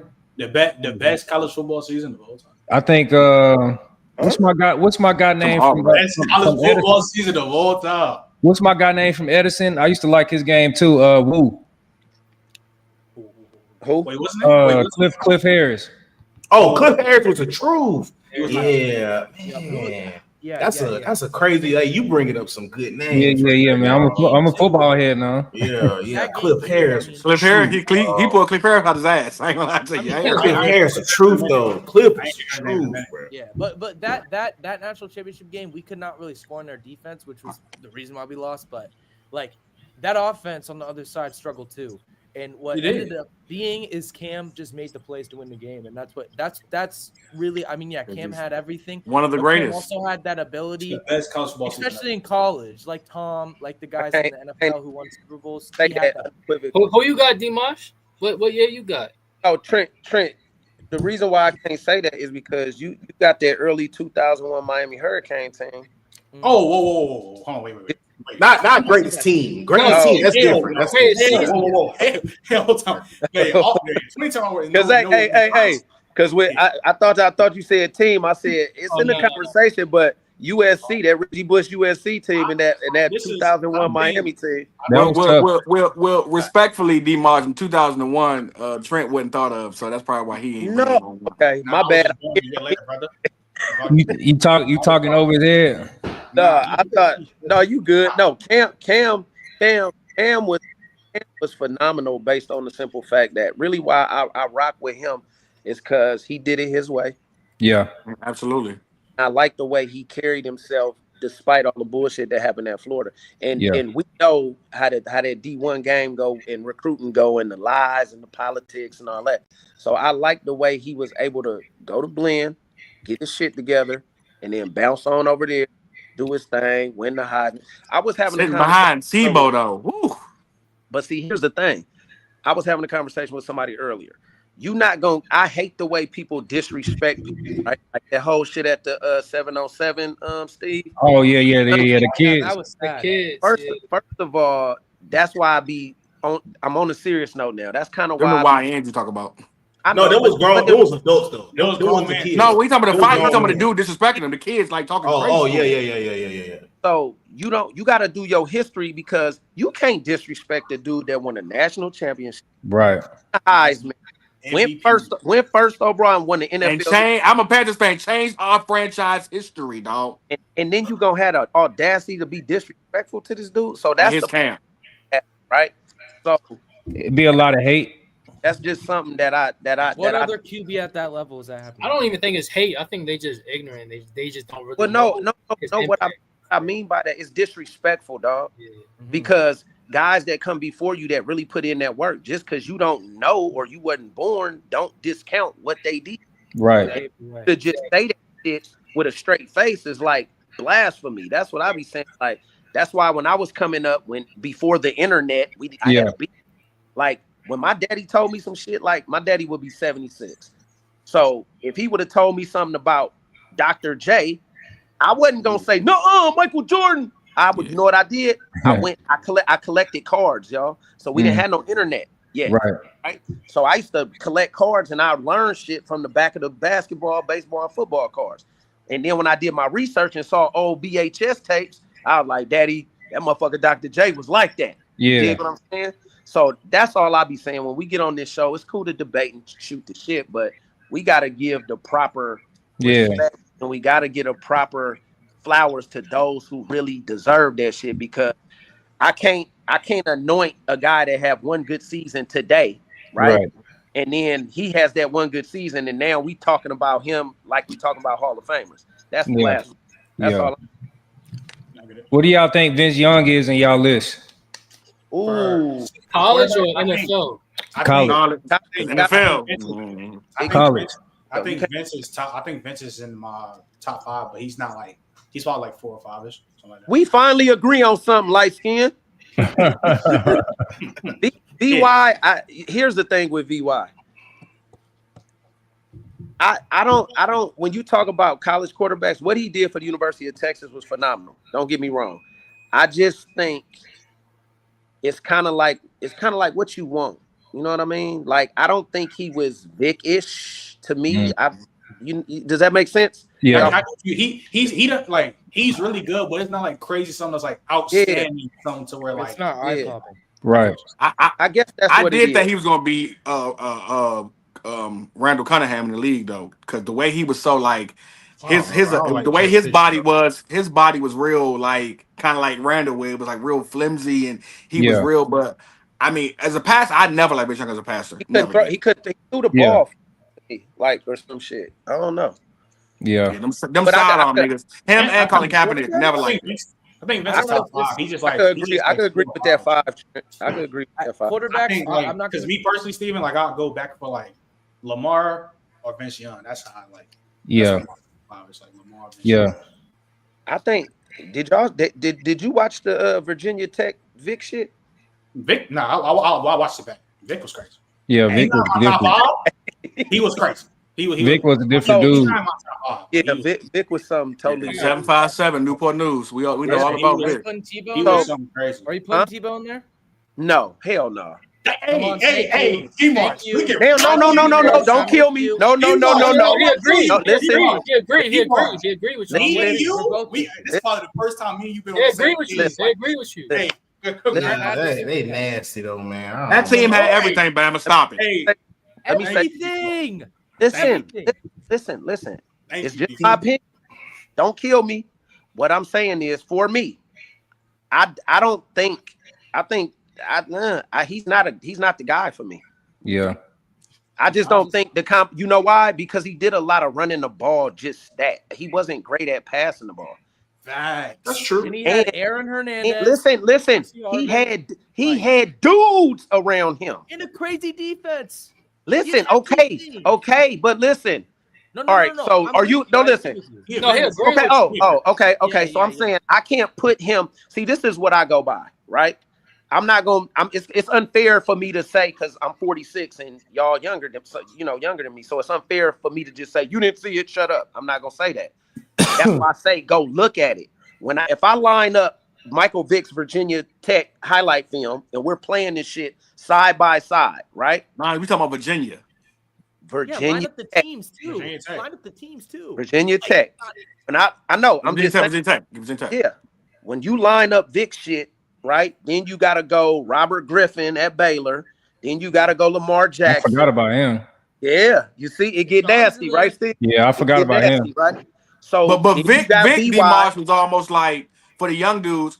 It's almost like I can't like for people under like that's for like that Vic and Virginia Tech was literally like you on and you play college football 25, you get your player and you go to a bullshit school and you just shine all over the place because you like I don't care where I go, I just want to shine. Vic was like, dog, if Vic in Virginia Tech, even back then, Virginia Tech wasn't about nothing. Like it was like he was that scary to where he's like how we talk about with a Travis or one of them guys were like, y'all better be lucky Vic went to Virginia Tech because he wanted to be close to his moms and all that other shit. Because if he played for a top school, he would have been an absolute like who y'all love, man. Yeah. No. I don't think Vic could have been who he was if him being with Beamer in Virginia Tech because he put him on the map though. So let's not forget they had some good running backs there. They had some good defensive players there, right? But I think him going to Virginia Tech, it wasn't like they was playing bullshit. He ran up on Florida State and damn near got with him. So, but single-handedly. So, absolutely. My thing is, I think Virginia Tech was the best school for him. If you try to confine him in, let's say, an Ohio State type back then, I think it would have worked. I think the guys that we talking about had to play at their school to be who they were. I'm saying. And they probably wouldn't let Vic get busy at another school. You're right. I wouldn't think about it. Especially in 99, in those times, like, it's nah. I got a question. Go ahead. Yeah. I'm gonna say no, I'm off topic. If y'all done with this one? Yeah, go ahead. I'm off topic. Who do y'all have in y'all top 5, or let's say top 3, the most exciting offenses for college football? History? Yeah. I think that LSU team gotta be there. The LSU team, that team high. Gotta be up there. So I'm gonna say Joe Burrow. I'm gonna say that Pete Carroll USC team because they had receivers, Heisman Trophy winning quarterback. You had Lindell and Reggie. Yeah. And I'm not being West Coast biased. I like USC. I like USC. I agree. I think they're one of them, but and then you could go. I'm older, so I go 2001 Miami Hurricanes. Do you know how many draft picks they had on that team? Well, yeah, that was a crazy one. And defensively too. I don't know, bro. I don't go that offense with Mariota and Chip Kelly and them when they was snapping the ball like that USC team too. I gotta go. I don't know, man. It might be 5, but I gotta go West Virginia. That run with Tavon and all the boys. Steve Slayton and Pat White. Pat White was a problem. Noel Devine. No, he taking the one with Gino. They had speed. Yeah. Pat White was so cold. Bailey. They had Bailey. What's his name? Stedman Bailey. They had some dogs. Oh, yeah, Stedman was a dog. Steve, you gotta go 5. Stedman was a dog. I'll probably say that USC gotta team, go 5. 2019. Their receiver stats with game like both of them. 2019 LSU was so crazy. 2019 LSU, Jamal Chase, T, like so 2020 Alabama. You know what I mean? Smitty, Waddle. 2019. It wasn't exciting though. That shit wasn't. Yeah, I'm just talking about running up and down the field like that. Wasn't anything. Like 2020 Bama wasn't like. I'll probably say Bama. Y'all most. It wasn't exciting to see Smitty and I'll probably put like this. I'll put like this, Bama. The time I'll say the time y'all was the most exciting when y'all finally got a real quarterback. When y'all got 2 in 2018, I was like, all right, y'all look like y'all look Jerry Judy's Blendikoff year. Tour going crazy. Like I feel like that was real exciting for y'all. So y'all, so had that for real. Like, you said 2019 LSU. We got to go 5, Steve, because it's a lot. Yeah, we got to go 5. So, I can agree with the West Virginia because Tavon Austin has a generational. I agree with that, and I want to say, so the y'all who was on that Hurricane team, you had Santana Moss. Yep. Reggie Wayne, like Clayton Portis, Frank Gore, Willis McGahee. Yeah. You can't leave them out. Andre Johnson. Team is crazy. That team is too crazy. So yeah. Was Jeremy Shockey. Jeremy Shockey. Was Devin Hester on that team too? They still have. Not then. Do they still have Kellen Winslow too? Or no, that was later down the line. No, I think Kellen Winslow was in because you had Jeremy Shockey. I think Winslow wasn't even starting. Okay. Nah. Yeah, Jeremy Shockley. Damn, not about him. Jeremy Shockey was a problem. Now, if you go deeply, you have Philip Buchanan, who don't get enough credit. I used to love Philip Buchanan. Yeah. What's Mike Rump? Okay, you going back? Yeah. Philip Buchanan was a boy. Philip Buchanan, his long head ass. Hey, you had Vince Wilfork. Yeah, big man. DJ Williams. DJ Williams. You had Reed, Jonathan Vilma. What's his name? There's some niggas in that team. Golly. I mean, you could have stopped. Back then though, Miami was Alabama. Like that crazy. Third string starts on almost every other country's team. That's when the U was the U. I think that's the great college football team ever assembled. No doubt. No doubt. Yeah, no doubt. That's unfair. One. That's unfair. It's just like, what can you? That team not named starters on starters. You know, my Bama bias kicking in. Bama, there's no Bama team that's the best team ever, bro. I'm sorry. I think in 2009 Alabama, 2011 Alabama give them a run for their money. No, Miami. Yo, Bama, you out your mind. Okay, so look. Okay, so I'm being unbiased because you know promoting California, right?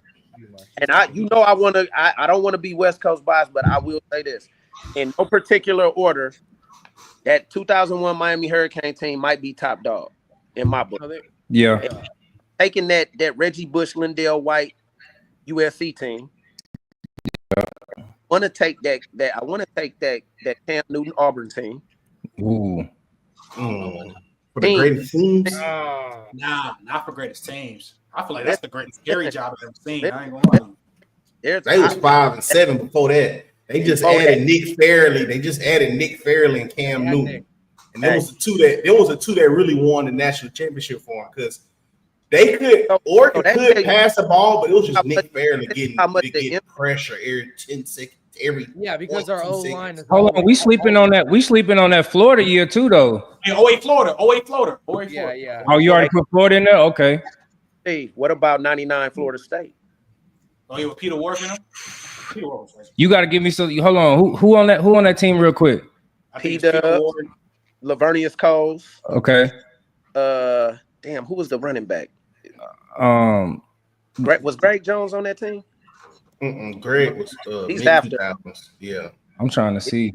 They had some dudes on defense too. Like, Florida State, yeah. Florida State always that whole Florida. I used to love Lavernius Coles. He was cold. It was Chris Winkie. It was Chris Winkie, Travis Minor, Peter Warrick, Ron Duggins. It was. And this before all that NIL stuff. They would have been, man. Those three receivers. They had Anquan Bolden sitting down. Yeah, it was like freshman Anquan. Y'all got to remember Anquan Bolden. But them teams back then when they had enough money, like them, you don't have enough money to pay that Miami team. You wouldn't had enough money NIL wise. No, it'd have been $1 billion on that team, dog. Hey, quick fun fact. Y'all know Anquan Bolden was a quarterback. Yeah, he was a quarterback. For sure. I didn't know that. That's crazy. And D-March, don't get me started because you're one of my favorites all time, but he don't get no love, especially around these young boys. They don't give Anquan no love. No. A real DB. Yeah, we love a real DB. You love Anquan because he helped y'all win the Super Bowl in Baltimore, nigga. The rest of them don't bring him up. I saw it too. I mean, I didn't see every game, but I saw the play. Somebody in the chat put Minka Fitzpatrick over Honey Badger. That shit was crazy. What? How you feel about that one? Marley. I say that right? Yeah. They put Minka over Honey Badger. That's crazy. Marley, another young dude. He don't know about it. I think Minka tough though. Minka's tough. I think 2018 Bama and Clemson beat a lot of teams in history though. They beat a lot of teams. 2018 Bama and Clemson. That's another quarterback that doesn't get talked about up there. Yeah, I think you can make a case for 2018 Clemson like being like do what? Like Trevor Lawrence. That's a Trevor Lawrence team. I don't think that Clemson team was y'all mid though, honestly. No, I don't think that Clemson team. Listen, They were good. I like Trevor Lawrence in college. I think AJ Terrell. Listen, I don't think they got enough to beat that USC team or that Miami team. Absolutely. I'm not saying they top 3. I'm not saying they're not even messing with the LSU. Because even when you watch that team, Trevor Lawrence was as good as we thought he was. I mean, like Joe Burrow, what he did for LSU was like, yo, get out of here, bro. Hold on, time out, chill. He had Justin Jamal. Even though Joe Burrow had the best passing season all around, probably. Yes, absolutely. And 2018 Cleveland, when Trevor Lawrence first got there, that freshman year, with Travis Etienne running for almost 1,800. He was snapping. And Justin Ross. The way they smacked him in that natty, nobody. He was supposed to be nice in the league, man. But that team was just so complete, is what I'm saying, Trent. I'm like, when you watch Trevor Lawrence play football, even in college, bro, it was the physical tools of him. It was the look at him, this long hair. It's like, but when you actually watch him play quarterback, bro, he like Joe Burrow was dissecting defenses. Like, I even give you that year Bryce Young. Like Bryce Young was cutting through people. Wasn't Joe Burrow older guy? Yeah, he was. Yeah, he was older. Yeah, that plays. I'm not knocking him, and that helps as a quarterback. 2015 Ohio State. Huh? They not top 5. 2015 Ohio They're not top 5 at all. That quarterback. Did that team win a natty? Yeah, they did. They smoked 24. He meant to say 24. But say 15 they win natty. That's the year with Zeke, Devin Smith. With Zeke. Oh my gosh, Zeke in college. Devin Smith. Yeah, and they had Mike. They had Mike Thomas, Michael Thomas. They not the top 5. I probably say like the top 5. That was a good team. That was a good team. I don't think they top 5 though. Yeah, I want Miami 2019 I think LSU. it's going to be hard for any you of throw one of them Bama teams up in there. 08 Florida, USC. And then what Bama team were we throwing there? That USC shit was exciting to watch though. Yeah. You said what, Steven? I said that USC shit was just exciting to watch. It was a good time. It was a good time in history. When you just look back at it, you don't even like, bro, that shit just looks crazy. I mean, you got crazy. What Pete Carroll was there. Liner at quarterback. Yeah. You got Mike Williams. You got Michael with the big tall receiver from Florida. Facts. You got who was on the other side? But Liner wasn't good neither. In college? Crazy as hell. Hear what I'm saying though. He had a terrible arm. Hey, I'm about to say, man, like Matt Liner wasn't as good as man. Some of these guys, y'all, it was science, man. It was science. No, but look, we get that. Here's that's NFL though. I gotta go back and watch that season. I know that season was fire. Matt Liner was slaying that bitch. Yeah, just because you good in college don't automatically make you good in the league and from high school to college. It's hella shit that go on with that. Now, because Ryan Leaf guys, one of the best watch college this. quarterbacks. Watch this. Fun fact. I have a lot of good alumni that went to Fresno State, right? Mm-hmm. They were good. Now, Trent Dilfer was good in college, very good. But sometimes you don't get the same. David Carr, my recruiting classmate, talking about him, he's a problem. Very good. You go to these situations, bro.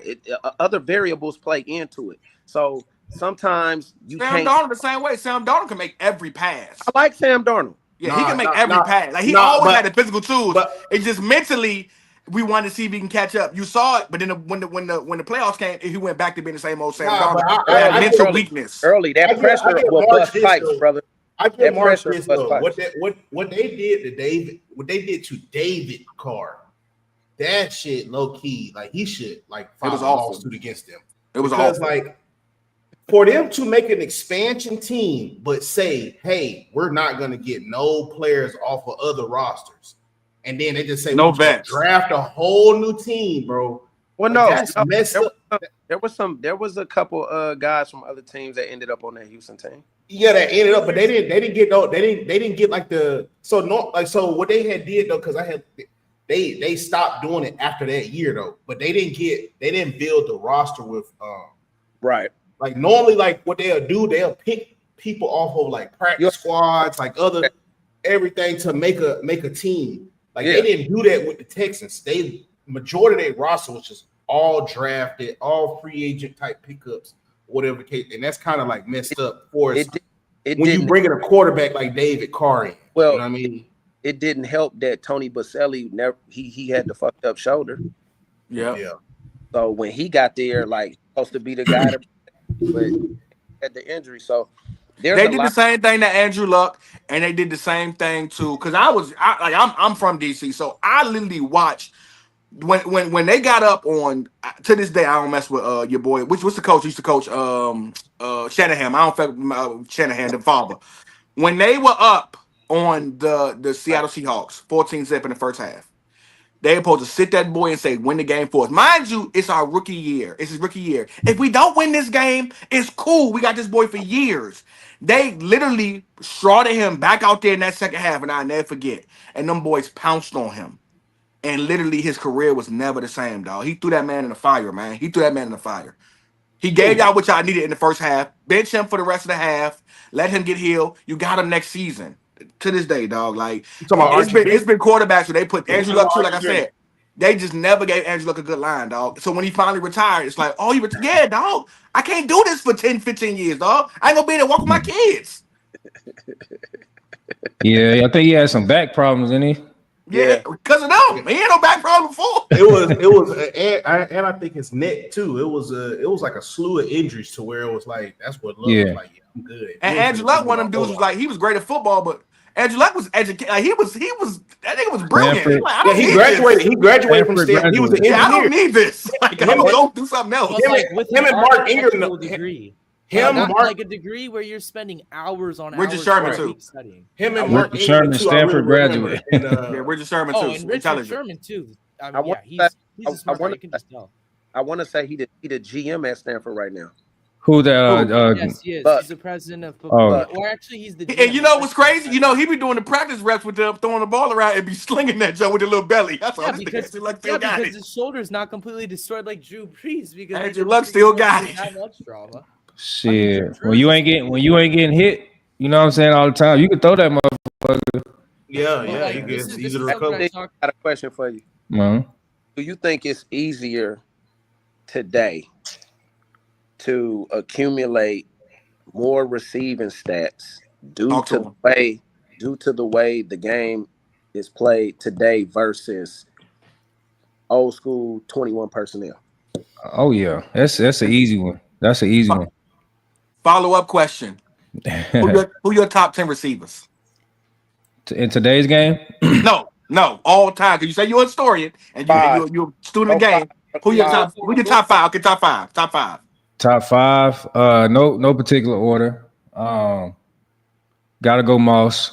Probably go Reggie Wayne. Reggie Wayne or Harrison, bro. It's I don't know. Take Reggie out and they put Harrison right there. Who else? Yeah, I put Harrison. Damn. I'm gonna go shit. It's so many, bro. You got Terrell, you got Larry, you got I can't go see. I know everybody Jerry, baby. I know when everybody want to go Jerry, but I'm going off what I seen. But if we're gonna go stats, gotta put Jerry there. I'm gonna go Julio, obviously. What's your share, really? You're done. He was just so happy with Marvin Harrison. He's just so happy. So he said, "Hey, I picked Marvin for my top 5." And then I'm gonna go. Damn, bro, it's so many, dog. Shit, who we going? You want Fitz? Huh? You want Fitz, Steve? I like Fitz, bro, but I just don't. I didn't really like his game like that. Like Calvin. AB still. Did you get any Calvin, Steve? Because you 15, you 2015, right? I played Calvin once on his last year. I was my rookie year. We played him in London, and yeah, I ain't had to guard him, so I was in the spot. I was in my business. I forgot. I guess we can go Calvin, bro. It's just so many. That's one of them questions I got to sit back and think. Yeah. You know what I'm saying? I'm gonna give you, here's a better one. If you to be in the corner, let's say if you're a GM and you get to pick any receiver as your number one, are you going Julio? Of course, a prime, yeah. Who you gonna go? Come on. Let me put some. Hold on. Because this man early is a. Who you gonna take? The reason why he's asking you all these Julio questions. I'm gonna honestly take Randy, but he doesn't think Julio is a top 10 receiver ever. He thinks he don't even think it's only because of touchdowns. I think he like 12. I think he like 12. When we talk about his thing though, because like you said, Steve, we talk about what you've seen, right? So hold on, we having some connection issue. Can you hear me? Yeah, we having a little connection issue. I want to hear everybody else top 5. All right, cool. I go. I'm going Jerry. I'm going Moss. I'm going T.O. I'm going Marvin Harrison because I saw that in real life.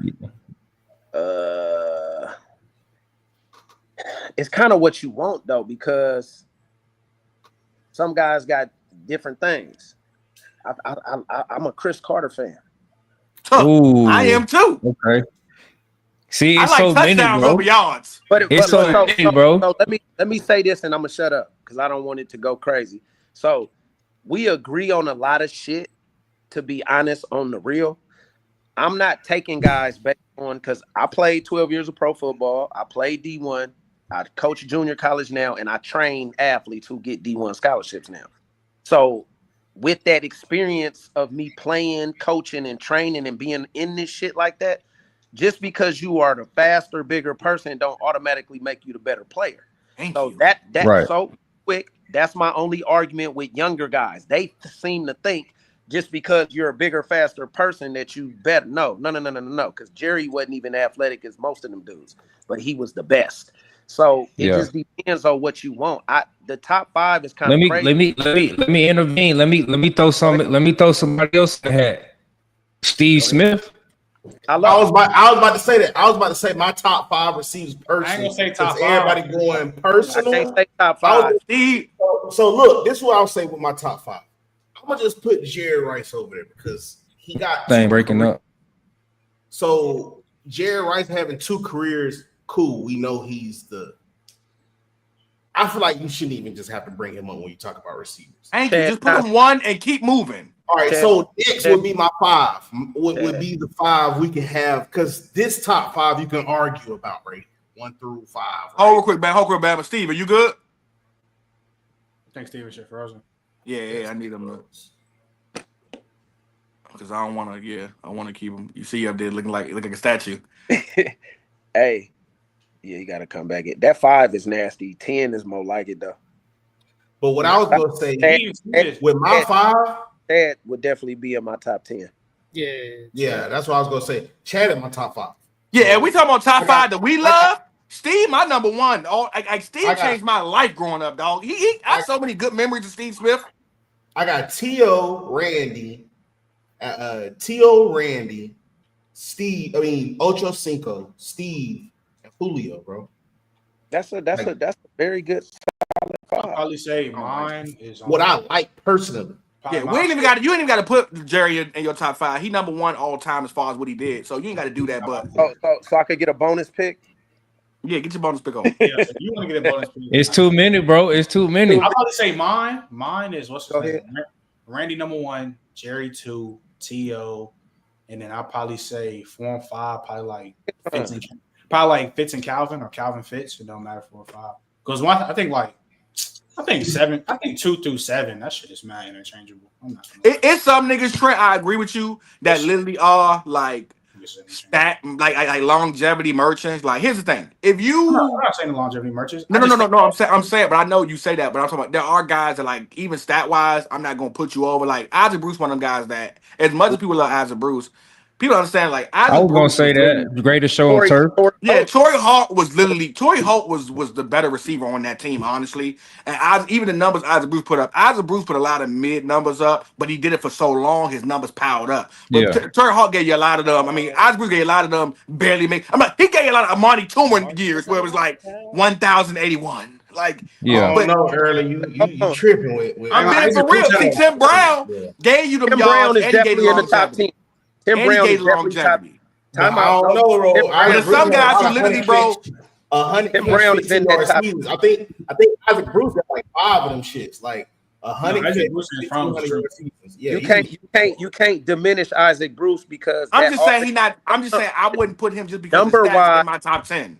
So here's the variables, and I think Steve alluded to it earlier. Sometimes we gotta dig deeper because the greatest show on turf had multiple offensive weapons. Yeah. So of course your number is gonna be down. Let it. Listen, Marshall Faulk led that motherfucker. Oh, if yeah, you of got course. Yeah. if you got Marshall Faulk, Torrey Holt, Isaac Bruce, that trio is like fucking untouchable. So it's like somebody gonna have to end up shorter than somebody else. Yeah. Now, when you take the guy. I do know a better trio though. I mean, I'm pretty sure there's comparables. What I'm saying is, if we, like Steve said, I agree. It makes sense. I can't pick Marvin, Reggie, and Edge and James as a trio is a better trio. And with now it's too early. It's early, but when they rack them Super Bowls up, that Smitty, Brown, and Saquon, boy, you get them 3 more years, we're gonna be like, I ain't lie. we licking our chops. That might be the best one. You give them 3 more years. They let them run up 3 or 4 Super Bowls in a 5-6 year span. They're not gonna do that. Those are some big ass ifs. What I'm telling you is when I be having these debates, we talking about what was done. Oh, they gotta win. They gotta win Super Bowls. Second time in the Super Bowl in 3 years. If they gotta win Super Bowls, I mean, you gotta win it though. If they don't have to win the Super Bowl, the best trio to me, bro, Le'Veon, Big Ben, and Antonio Brown. They're not better than Dallas Big Three. That's not better than Dallas Big Three. You won't even put Emmitt Smith in your top 10. Don't you shut up, D-March. No, I'm putting him in your top 10. That don't mean two things. You think Troy Aikman, Michael Irvin, and Emmitt Smith is better than the big? That was the original Big Three. Are you comparing that Pittsburgh? So you trying to putting Le'Veon? I'm just because Emmitt Smith ain't my guy. Don't be Roger Craig, Jerry Rice, and Joe Montana. Hold on. I'll put it like this. Big Ben's better than Troy. AB is better than Michael Irvin. Antonio Brown is better than Michael Irvin. And then the running back, you want to say Big Ben's better than Troy. Cool. Big Ben's I'm taking the quarterback and receiver though. I ain't gonna lie to you. Big Ben's better than Troy. Because I'm taking Big Ben over Troy, and I'm taking AB over Big Ben tough. Big Grizzly there in the pocket. I'm not gonna talk about. Big Ben was tossing motherfuckers.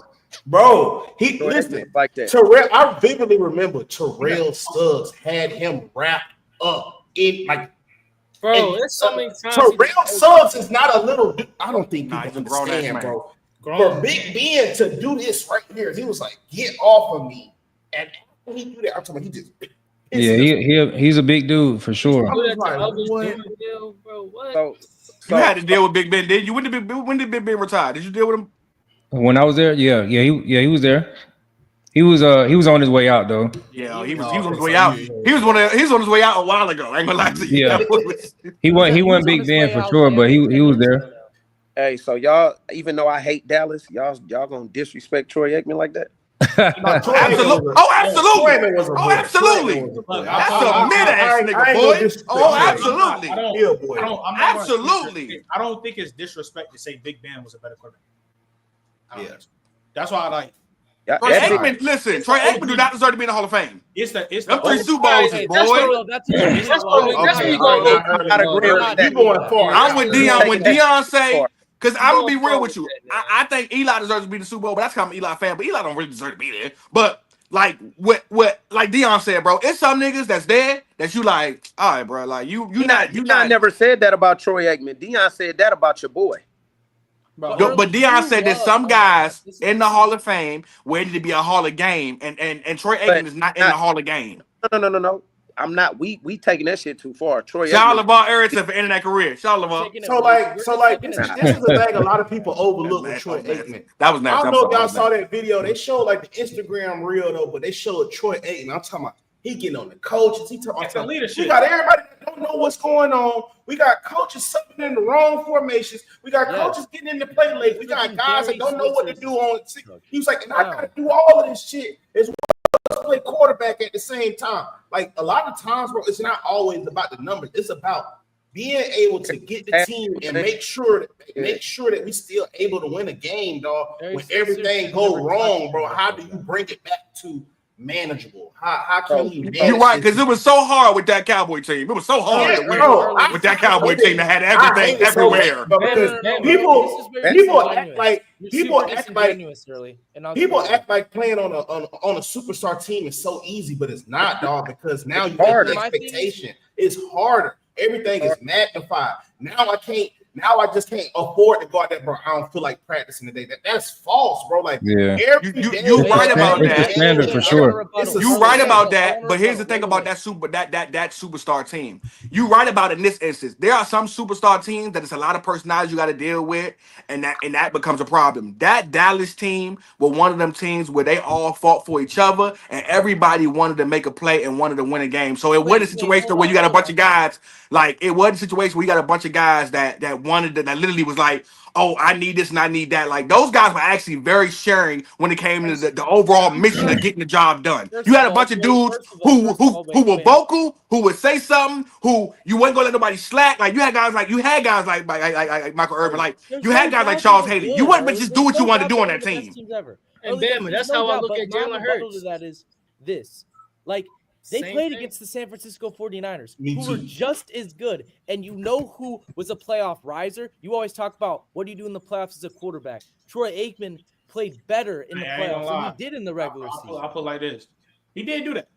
He did. That don't mean they in the top 3 trios. Because they trio. No, I'm not. I'm just saying, y'all disrespect Emmitt Smith too much for them to be in top 3 trios. Y'all never want to give him your love. Hey, let D March tell you, he like Thurman. He like Jim Kelly, and he like what's my Andre Reed over them. No, time out. Now you being facetious. That's not what I said. You said you take Thurman over Emmitt Smith. Listen, I said his guys though. He say this. His guys though. That's what he said. His favorites. Let me say this one thing. 2 things can be true at the same goddamn time, right? Goddamn right. So, what I said was, you gotta respect Emmitt.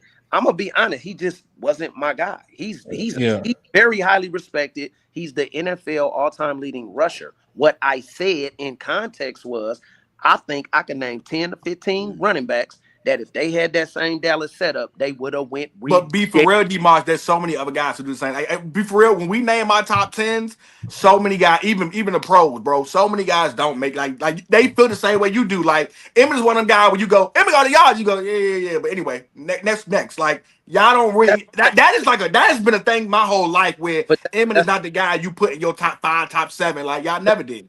But it don't matter. It's all opinion based. His production puts him where they put him. Yeah. But I'm not knocking him for having that setup in Dallas. That ain't his fault. He made the most of it, right or wrong. I'm knocking. A lot of people disrespect Terry Bradshaw. Terry Bradshaw won multiple Super Bowls. He was mid, so he was mid though. So we can't say that, bro, because you got to look at this. This is what we got to say. I'm gonna tell you this. There's tiers, right? You talk about historically guys that you want. If you got a minute left in the game, that goddamn John Elway. Oh my God, that Joe Montana, Tom Brady, Dan Marino, Tom Brady. Brett Favre at his height. Hey, those type of guys. Shit, Bernie Kosar had some years where he was getting busy in Cleveland. Was Boomer too?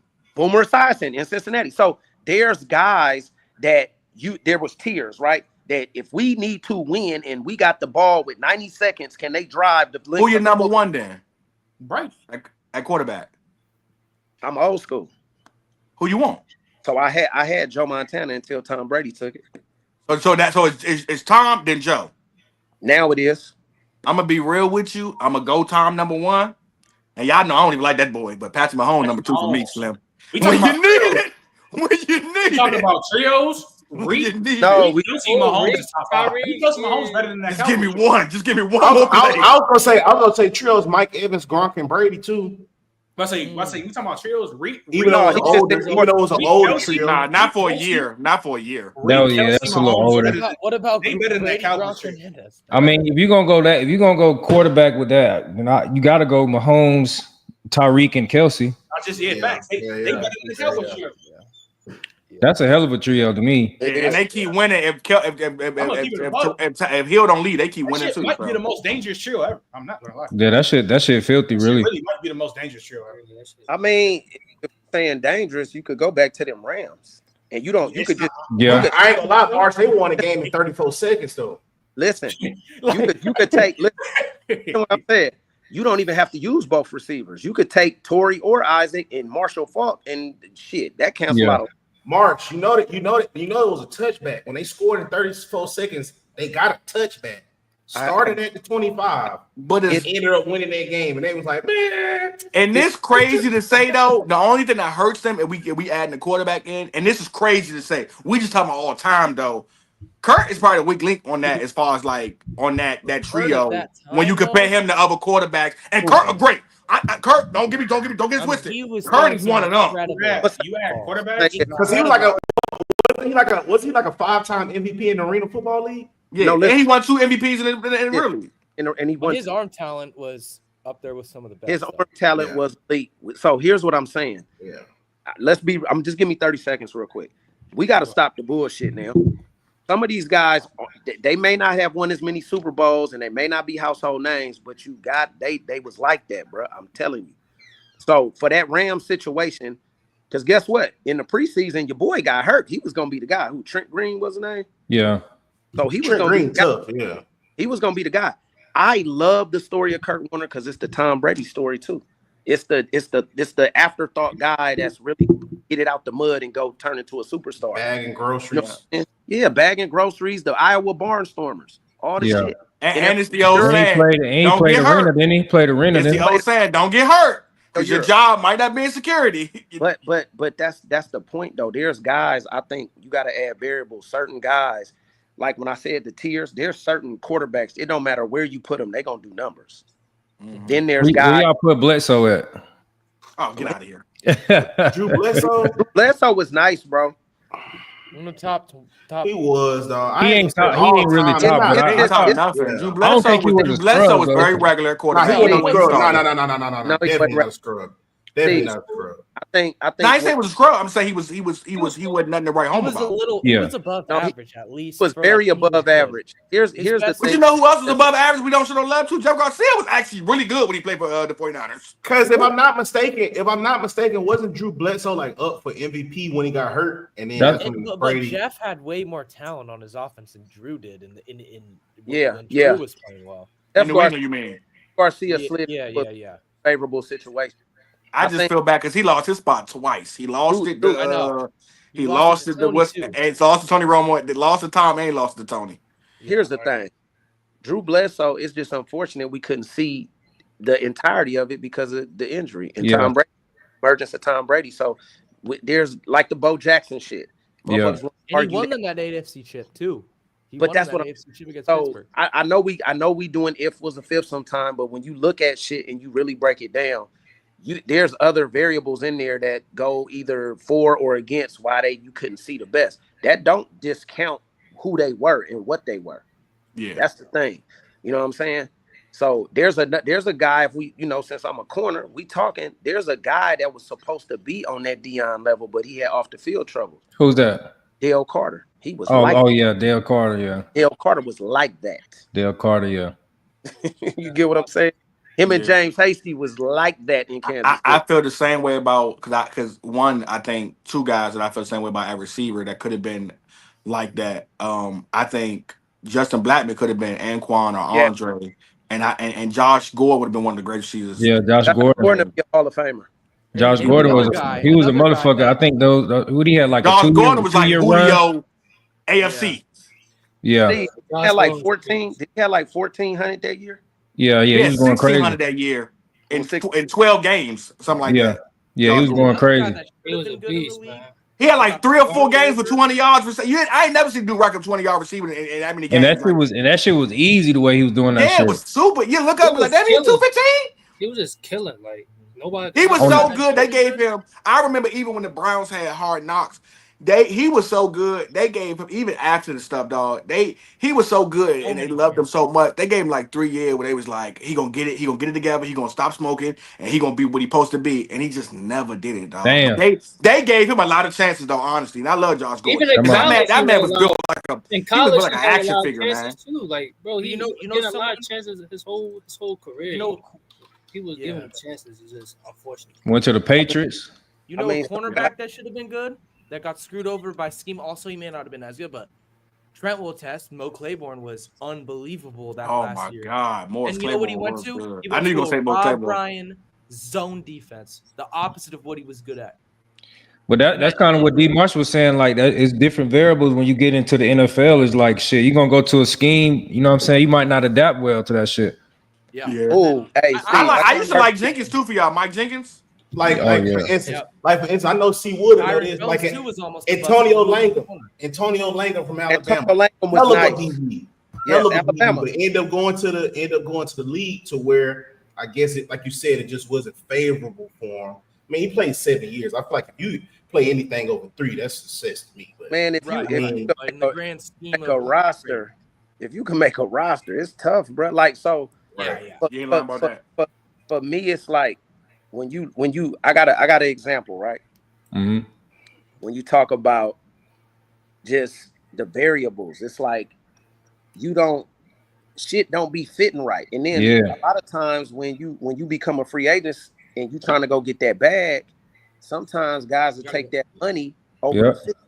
Yep. And you be like, okay, so I'm gonna give y'all a perfect example. Namdi Asamoah. Yeah. Oh yeah. Namdi not shit. But I hate Namdi I did with the Royal Reavers for a 2 year span, 2 or 3 year span. When he went to Philly, he couldn't put it together. But in his first year he was all pro. So here's the thing, Steve. You know this. Some guys are press man guy. He's a safety, right? Yeah. Then they moved him to corner. Yeah. They was trying to go with the big corner. When he played in Oakland, that fit what he do. We line it up, playing man to man. Now when we go to Philly, you got Sante. Samuel on the other side. He's more like a route recognition. Him and Marcus Peters are the same player. The same player to me. Marcus no. Did they have a Sante that year? Yeah, they played together. That was what the whole hype was behind. I remember him and Roger Grimaldi, Dominique Roger Grimaldi. Nah, it was him and Asante because that's what the hype was all around. Yeah, they paid both of them. They paid both of them. But I remember RDJ going there too and being a problem. But he could play man, and he would. I think he was better in zone. Namdi was. I'm gonna line up in your face and put on you and run with you. You can't take away. I hate the way people disrespect that man based on that Philadelphia shit. Because if you look at his Raider career, where they gave him $20 million 2 years in a row because they franchise tagged him twice.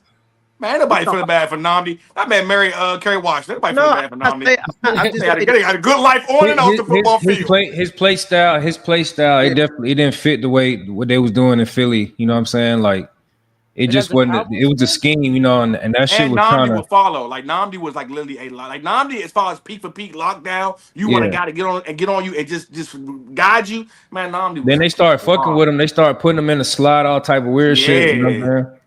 And that's just shit. So you can't just like here's the other thing. I'm a corner. Mm-hmm. I don't get into the man versus the zone. Dude, if you a good corner, I don't give play all of it. You playing, you making plays. Rondé Barber get disrespected so bad, and he's phenomenal. Phenomenal. I forgot about. Damn. See, I love Rondé Barber, but you're right. You get forgot about. But Slide Hall of Fame, though. But when you play the game and you a student of the game and you love it, and was great at safety. He was just a great player. He played in the Tampa too. He was a football player, right? Can't knock him for. You can't knock him for that. Yeah. You get what I'm. So I just think we knocked him because he had the same pace as team. That Tampa 2 where he was able to sit there and poach and sit right there and read routes. Yeah, he's the best. He's the best to me. Rondé Hall of Famer though, ain't he? Yeah, hell yeah. He had like damn near what? What he got over 30 picks and 30 sacks. Yeah, we did the trio on offense defensively. Warren, Derek, and Namdi. That's a hell of a that. It's a trio on defense too. They ended McNabb them shit that in that championship game, I believe. He picked that bitch off. Yeah. And they was the only ones I remember. They was the only ones. Vic was he was cooking niggas. And they said Vic couldn't do nothing with the Bucks. Dog. They was killing him. They said I think T.O. said McNabb was drunk or some shit. I don't know. T.O. Yeah, T.O. man. T.O. they hate each other, dog. They hate each other. This is where T.O. went from a very good player to Hall of Fame. The shit he did in Philadelphia was God. Carried them. Carried them. So, because he was doing his dirt in San Francisco, but he was kind of getting the torch from Jerry, right? Yeah. So when he went to Philly and Dallas.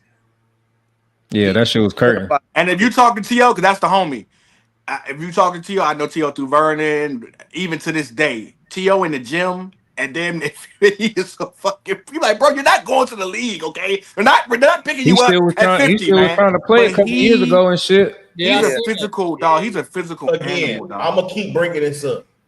I was just doing the time sit-ups where they make you do sit-ups for a minute. T.O. had an interview where he was doing sit-ups for 5 minutes straight.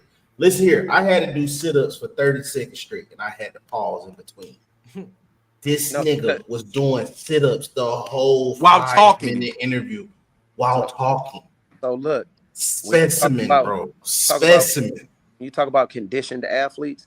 He's one of them that probably could have played 100 snaps a game for sure. And then not too long ago, Tyreek Hill was trying to play with him. He was like, "Oh, I'll give you a 10-yard head start, and we're gonna run 100 yards." Man, T.O. still, man, T.O. I'm gonna give you another one who's like that.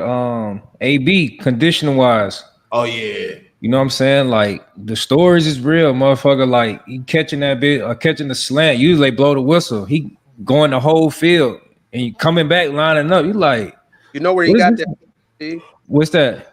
You know where he got that those practice habits from, right? What's that? You know the GOAT used to do that in San Francisco. Who? Jerry? Rice. Oh yeah, okay. They got stories about this dude. Wait, listen, those hills were crazy up there. That one. Yeah, the hills in San Francisco. He say, look, he take Roger Craig with him. He took Ricky Waters with him. All them dudes. Oh, that's another guy. Oh, that's another guy we don't talk about. Roger Craig? No, right? Him. Okay, let me make this case real quick. Ricky Waters too. The first thousand guy. Roger Craig. First one to catch it and receive it. He need to be in the Hall of Fame, and Ricky Waters need to be talked about more because he was a motherfucker. Yeah, but it's that for who for what, man? It's his personality, man. They couldn't stand that nigga, Taylor man. In the Hall, please. NFL, get Fred Taylor in the Hall of Fame. Hey. Well, Fred it's the guys that got to wait for a very long time. Fred could wait a little longer because Chris Carter had to wait way too long his damn self. Chris Carter waited way too long. You know the reason why he's waiting is because he was on the Jacksonville Jaguars. Small market, and he's still small market.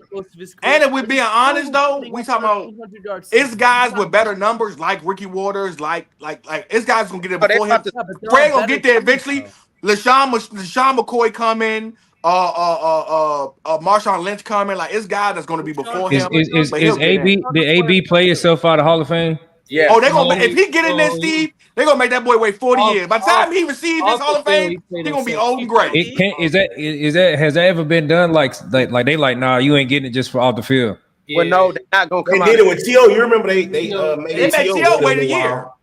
They're not gonna come out and say it, but they're gonna bullshit you the way they did T.O. Yeah. AB ain't getting. It's over. And I think if OJ, if what happened with OJ, if that happens while he's in the league, he never get. Or if he's not in the Hall of Fame before that happens, he never gets in the Hall of Fame. They would never put him in the Hall of Fame because his numbers put him in easily. Yeah. T.O. should have been first ballot. That's why he did it somewhere else at his own automata. I mean, if you cut out AB has a case. Had he not. And he's still doing dumb shit on Twitter. That's what I'm saying. Yeah, he wouldn't have made him wait long. He'd have been like Andre. He'd have waited 2 or 3 years tops, and they'd have put him in. But now, hell no. He ain't getting in.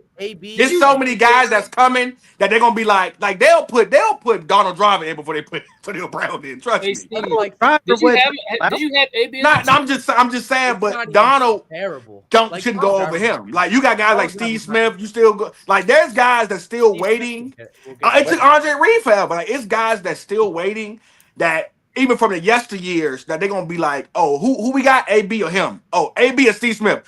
Give me Steve Smith. AB or like where? If Steve Smith doesn't get in, we should ride. Now Steve been making like the first. He been making like the last couple jumps for the last couple years. He gonna make it. Real quick. Did y'all see what happened recently though? What's that? Yeah, when he shot with the AB. No, with Steve and the little the cheating allegations.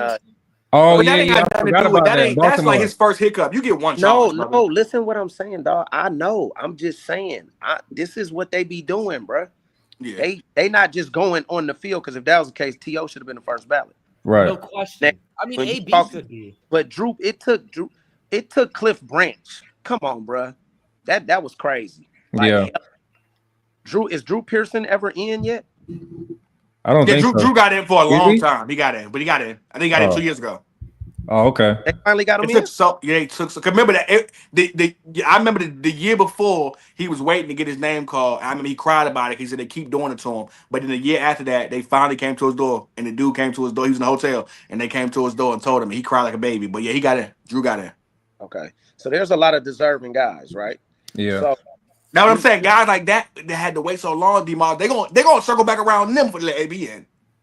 AB ain't getting in because he did that to himself. His numbers puts him in first ballot. I'm definitely just and he could have had more years. He could have had more years. He was still good with the Bucks. He cooked himself with that Raider shit. He cooked himself. Yeah.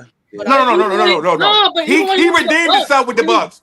That Bucks shit. No, he cooked them with the Bucks because that Bucks shit. It's disrespectful what he did with Brady though, because he took. I see that shit too. Man, why?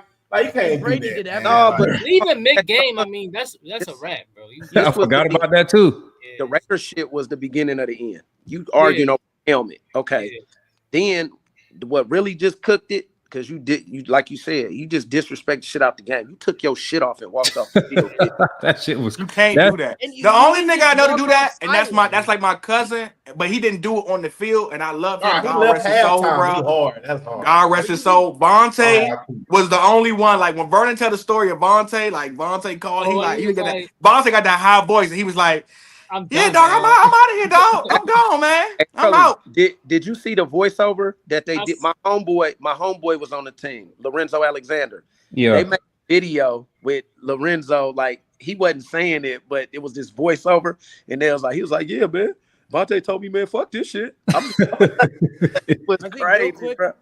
That was the craziest shit ever. Yeah, Vern said when he called him, Vern said he called him and he said, yeah, I'm done, dog. I'm done. And he like, you mean after this year? Like this your last year? He said, no, I'm done. He said, dog, I just saw you play the first half. You had a good game. He said, yeah, man, I'm not going back out. I'm done, man. I'm out. Yeah, man. Rest in peace, that boy Vern, man. Man, that Vontae, that hurt my heart, bro. That's my family, dog. Like that's in Miami with him, chilling with him, dog. His funeral, we had it in DC, man. I ain't never seen like he had, man. I'm talking about they came out for him. We talking about Bob Sanders and Tony Bethea. Like they came out to see that boy, man. Like all the coach players came out to see him. Like, man, it was man, that would hurt, man. Hey, rest in peace. But I don't want to change the subject, but you just made me think about it. Bob Sanders was a problem. Yeah, good human crash dummy. Yeah, how he played though. He's tear his body up.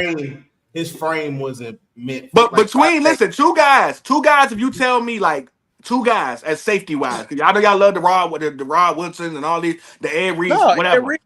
If you could give me 10 years of Bob or Sean Taylor, I take that over a lot of niggas. I'm talking about your best, your favorites. I take it over. If you can give me 10 years of Bob Sanders and Sean Taylor, I'm taking it over Ronnie Lott. I'm taking it over Troy and Ed Reed. He couldn't. You're right. He couldn't play in today's game. Bob couldn't play today. He'll be broke. Yeah, they'll find a way to get his ass. I'm gonna tell you why. Because he did have a height deficiency. But I'm gonna tell you why. Because I think he could because the way he's people forget he's a 4-3 guy.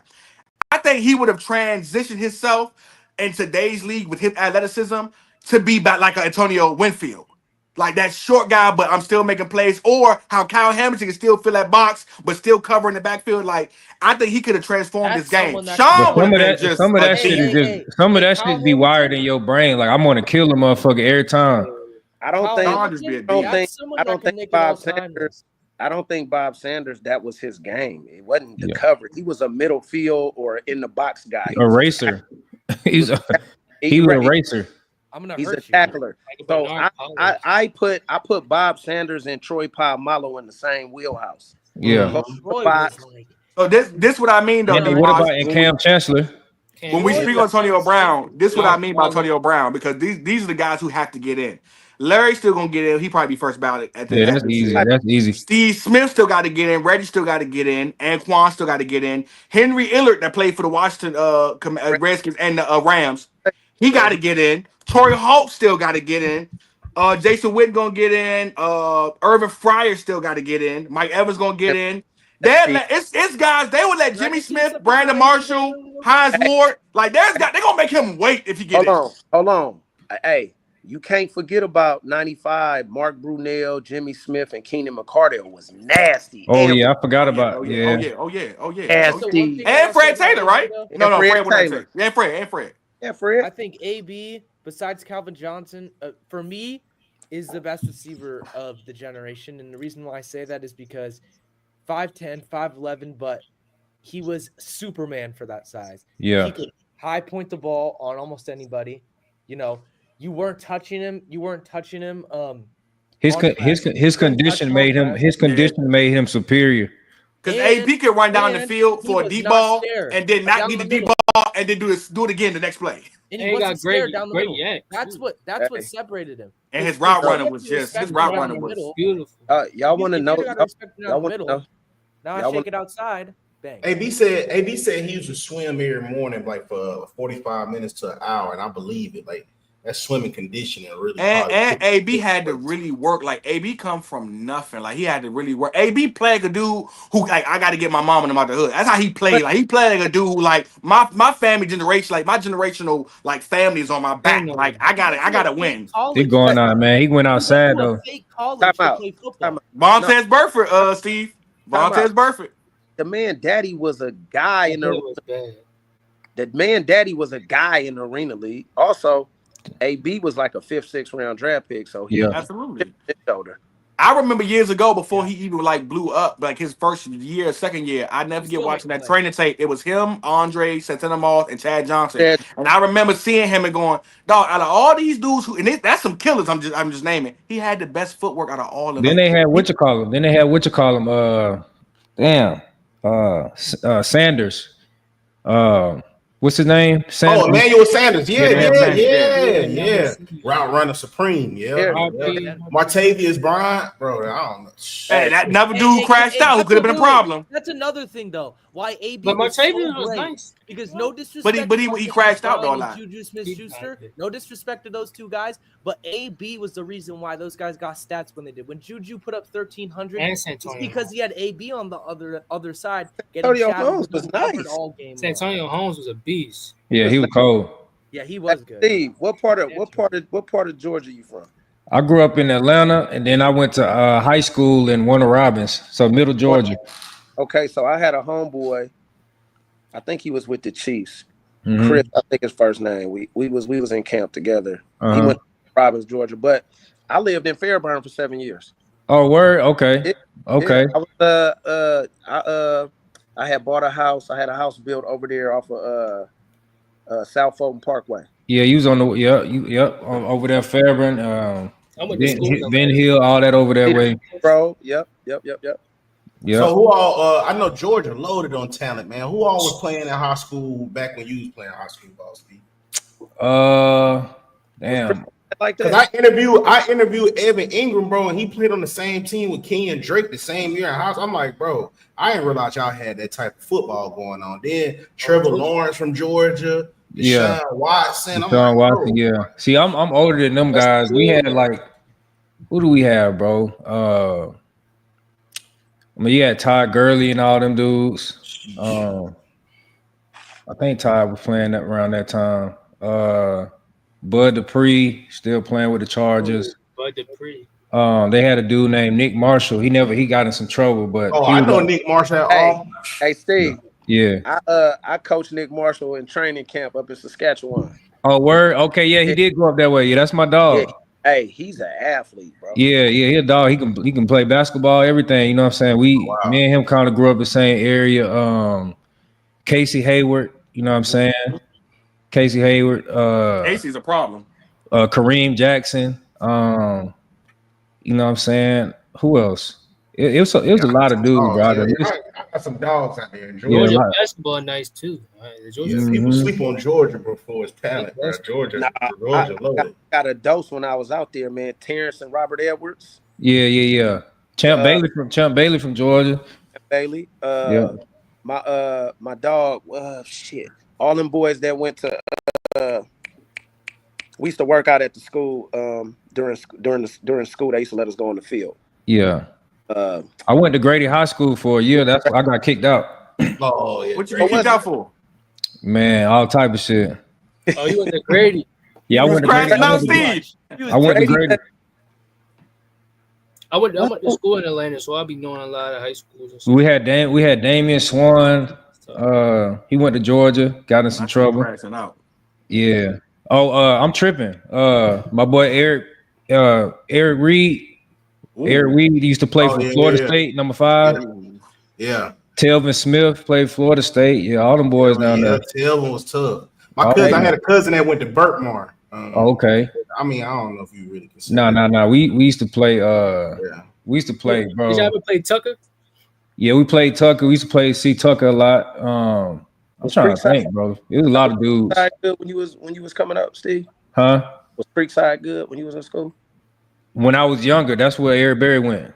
Yep, so when I was little and shit, we used to go watch the high school football game. They used to play, Mays, Doug, you know what I'm saying? All them schools like that, Washington. Grady was good back in the day. But when I went to one of Robbins and shit, we won like 3 championships. 5A. That was when 5A first popped off. So we used to play 3 championships. We beat Booker T. We used to play other teams too. When Booker T was good in Florida. We beat what's that school in Alabama? They used to be on TV and shit. Hoover? Yeah, we beat the fuck out of them. Did y'all hold on? Y'all had Rush Probst? Did y'all get Rush Probst? What's that? The coach. Who's y'all coach? Who's y'all high school coach? No, we had Coach Kinsley and okay. Yeah, Coach Kinsley and shit. Yeah, bro. We used to play some team. They used to come down there. That was like jamborees and shit. Yeah, who used to be like once upon a time? What about Valdosta? I never played. Yeah, Valdosta in that group. You know what I'm saying? Yeah. See, Eric Reed and Telvin, they went to Lounge. That's still in Valdosta. You know what I'm saying? So, Tyreek, he went to Moultrie. You know what I'm saying? It was a lot of dudes, bro. He played against some guys. Yeah.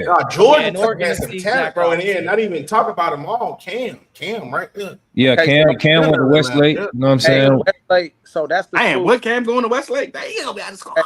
Want to know what's crazy, Steve? So we used to go in their little field. Georgia got a fucking squad of niggas out there. You talking about Camp Creek right there? Yeah, I lived. Hey, y'all over Florida? Who, us? Yeah. I'm always saying we the best. You know what I'm saying? Respect. Calvin got some good football too, though. Westlake, you got to go back home. You don't want that to happen. Yeah. Westlake, Georgia is crazy because Pac-Man went there. Yeah, Pac-Man.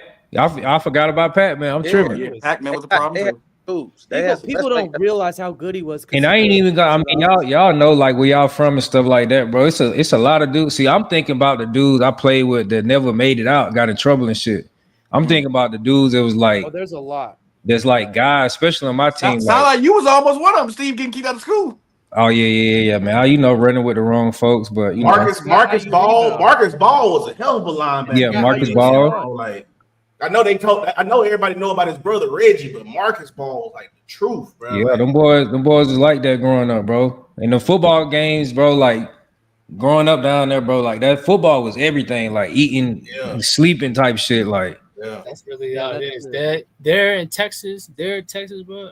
Like it was to the point where the whole football team got bad grades, but shit, we still playing. Like coach coming down to A, you know what I'm saying? Right, good grades and shit. Like we getting out of all type of shit. Yeah. I'm still saying, man, we top 3, baby. Yeah, Cali always been up there. But Cali, y'all unfair though, because y'all so big. It's not fair. It's not fair. Y'all so big, dog. And y'all cities are like states or like y'all got Sacramento niggas, and then you got Bay Area niggas, and you got straight LA niggas, and you got it's like, bro, it's too much going on, bro. You got San Fran niggas, you got niggas from San Diego. Like y'all got regions where like they can compete for other states, like. Sacramento by themselves can compete for other, like it's different, dog. It's not fair. But people always say that, right? So when I started playing pro ball, I remember Samari Rose would be like, man, ain't no ballers in California. Boy, fool, stop it. California is hella big. Don't get it twisted. But we got a lot of Mexican population, Latino population that play. Yeah. They ain't playing football. Y'all like a melting pot for sure. So I get it. We're a bigger state, but I mean, I think the weather year round is conducive, like track. Yeah. So when you go track times, you're gonna have Texas, Florida, and California. Yeah. But when I lived in Atlanta for 7 years, I learned a lot that I didn't know. Per capita, Georgia put some shit out. Yeah, Georgia putting shit out for sure. Like I said, I played in North I want to Carolina. say this though, but they did it. It was like a recent study. They do it off per capita. So you got a 1 in 75,000 chance going to the NFL from Georgia, right? So that's just based off the amount of people they have and the amount of people that's in the league. That is like the overall best. So they like the top 3. They the top 3 this year for draft picks. Yeah. So it's like per capita, Georgia like better than a lot of places, dog, to be able to put out.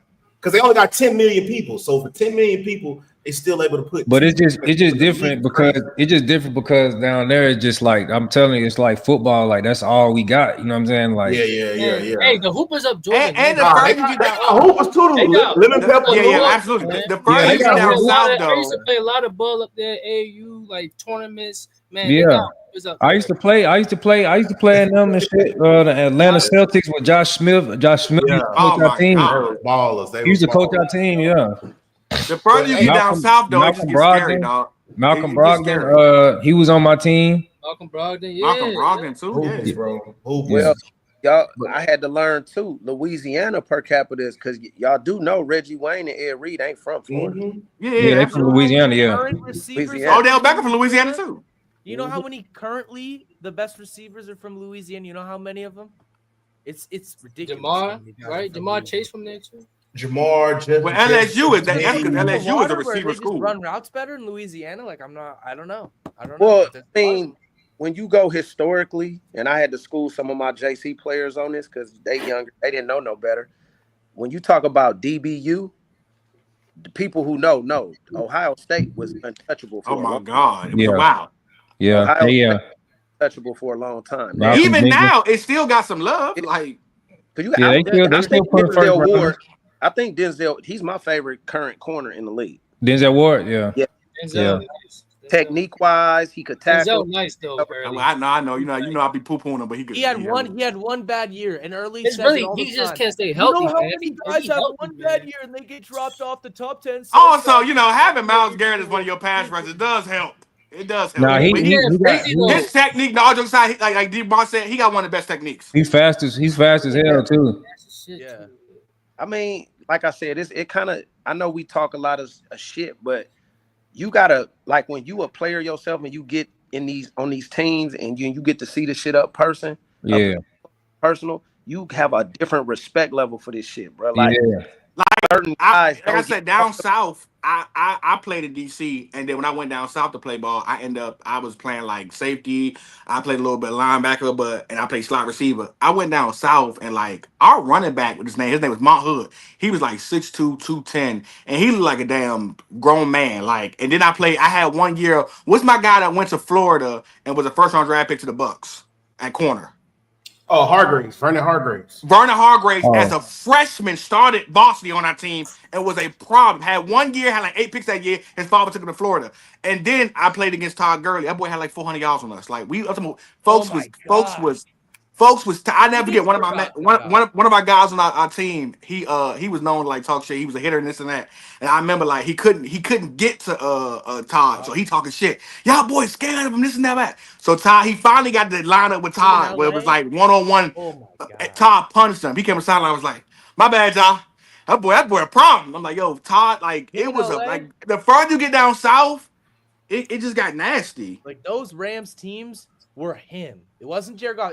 It was McVay too, but he was the one who was spearheading. Hey fellas, I'm about to slide. I'm about to catch this fourth quarter on this game. That's what I was about to say. I was about to end it too, bro. We getting up for past 2 hours, man. I appreciate you. That time get to flying, but I appreciate y'all for sure. Man, we appreciate you, man. You gotta come back, man. Yeah, y'all just send me y'all do it every Sunday? Yeah, every Sunday. All right, just send me the link, bro. Appreciate y'all. Yeah, appreciate you pulling up, man. Love. One. We need to start doing live games during the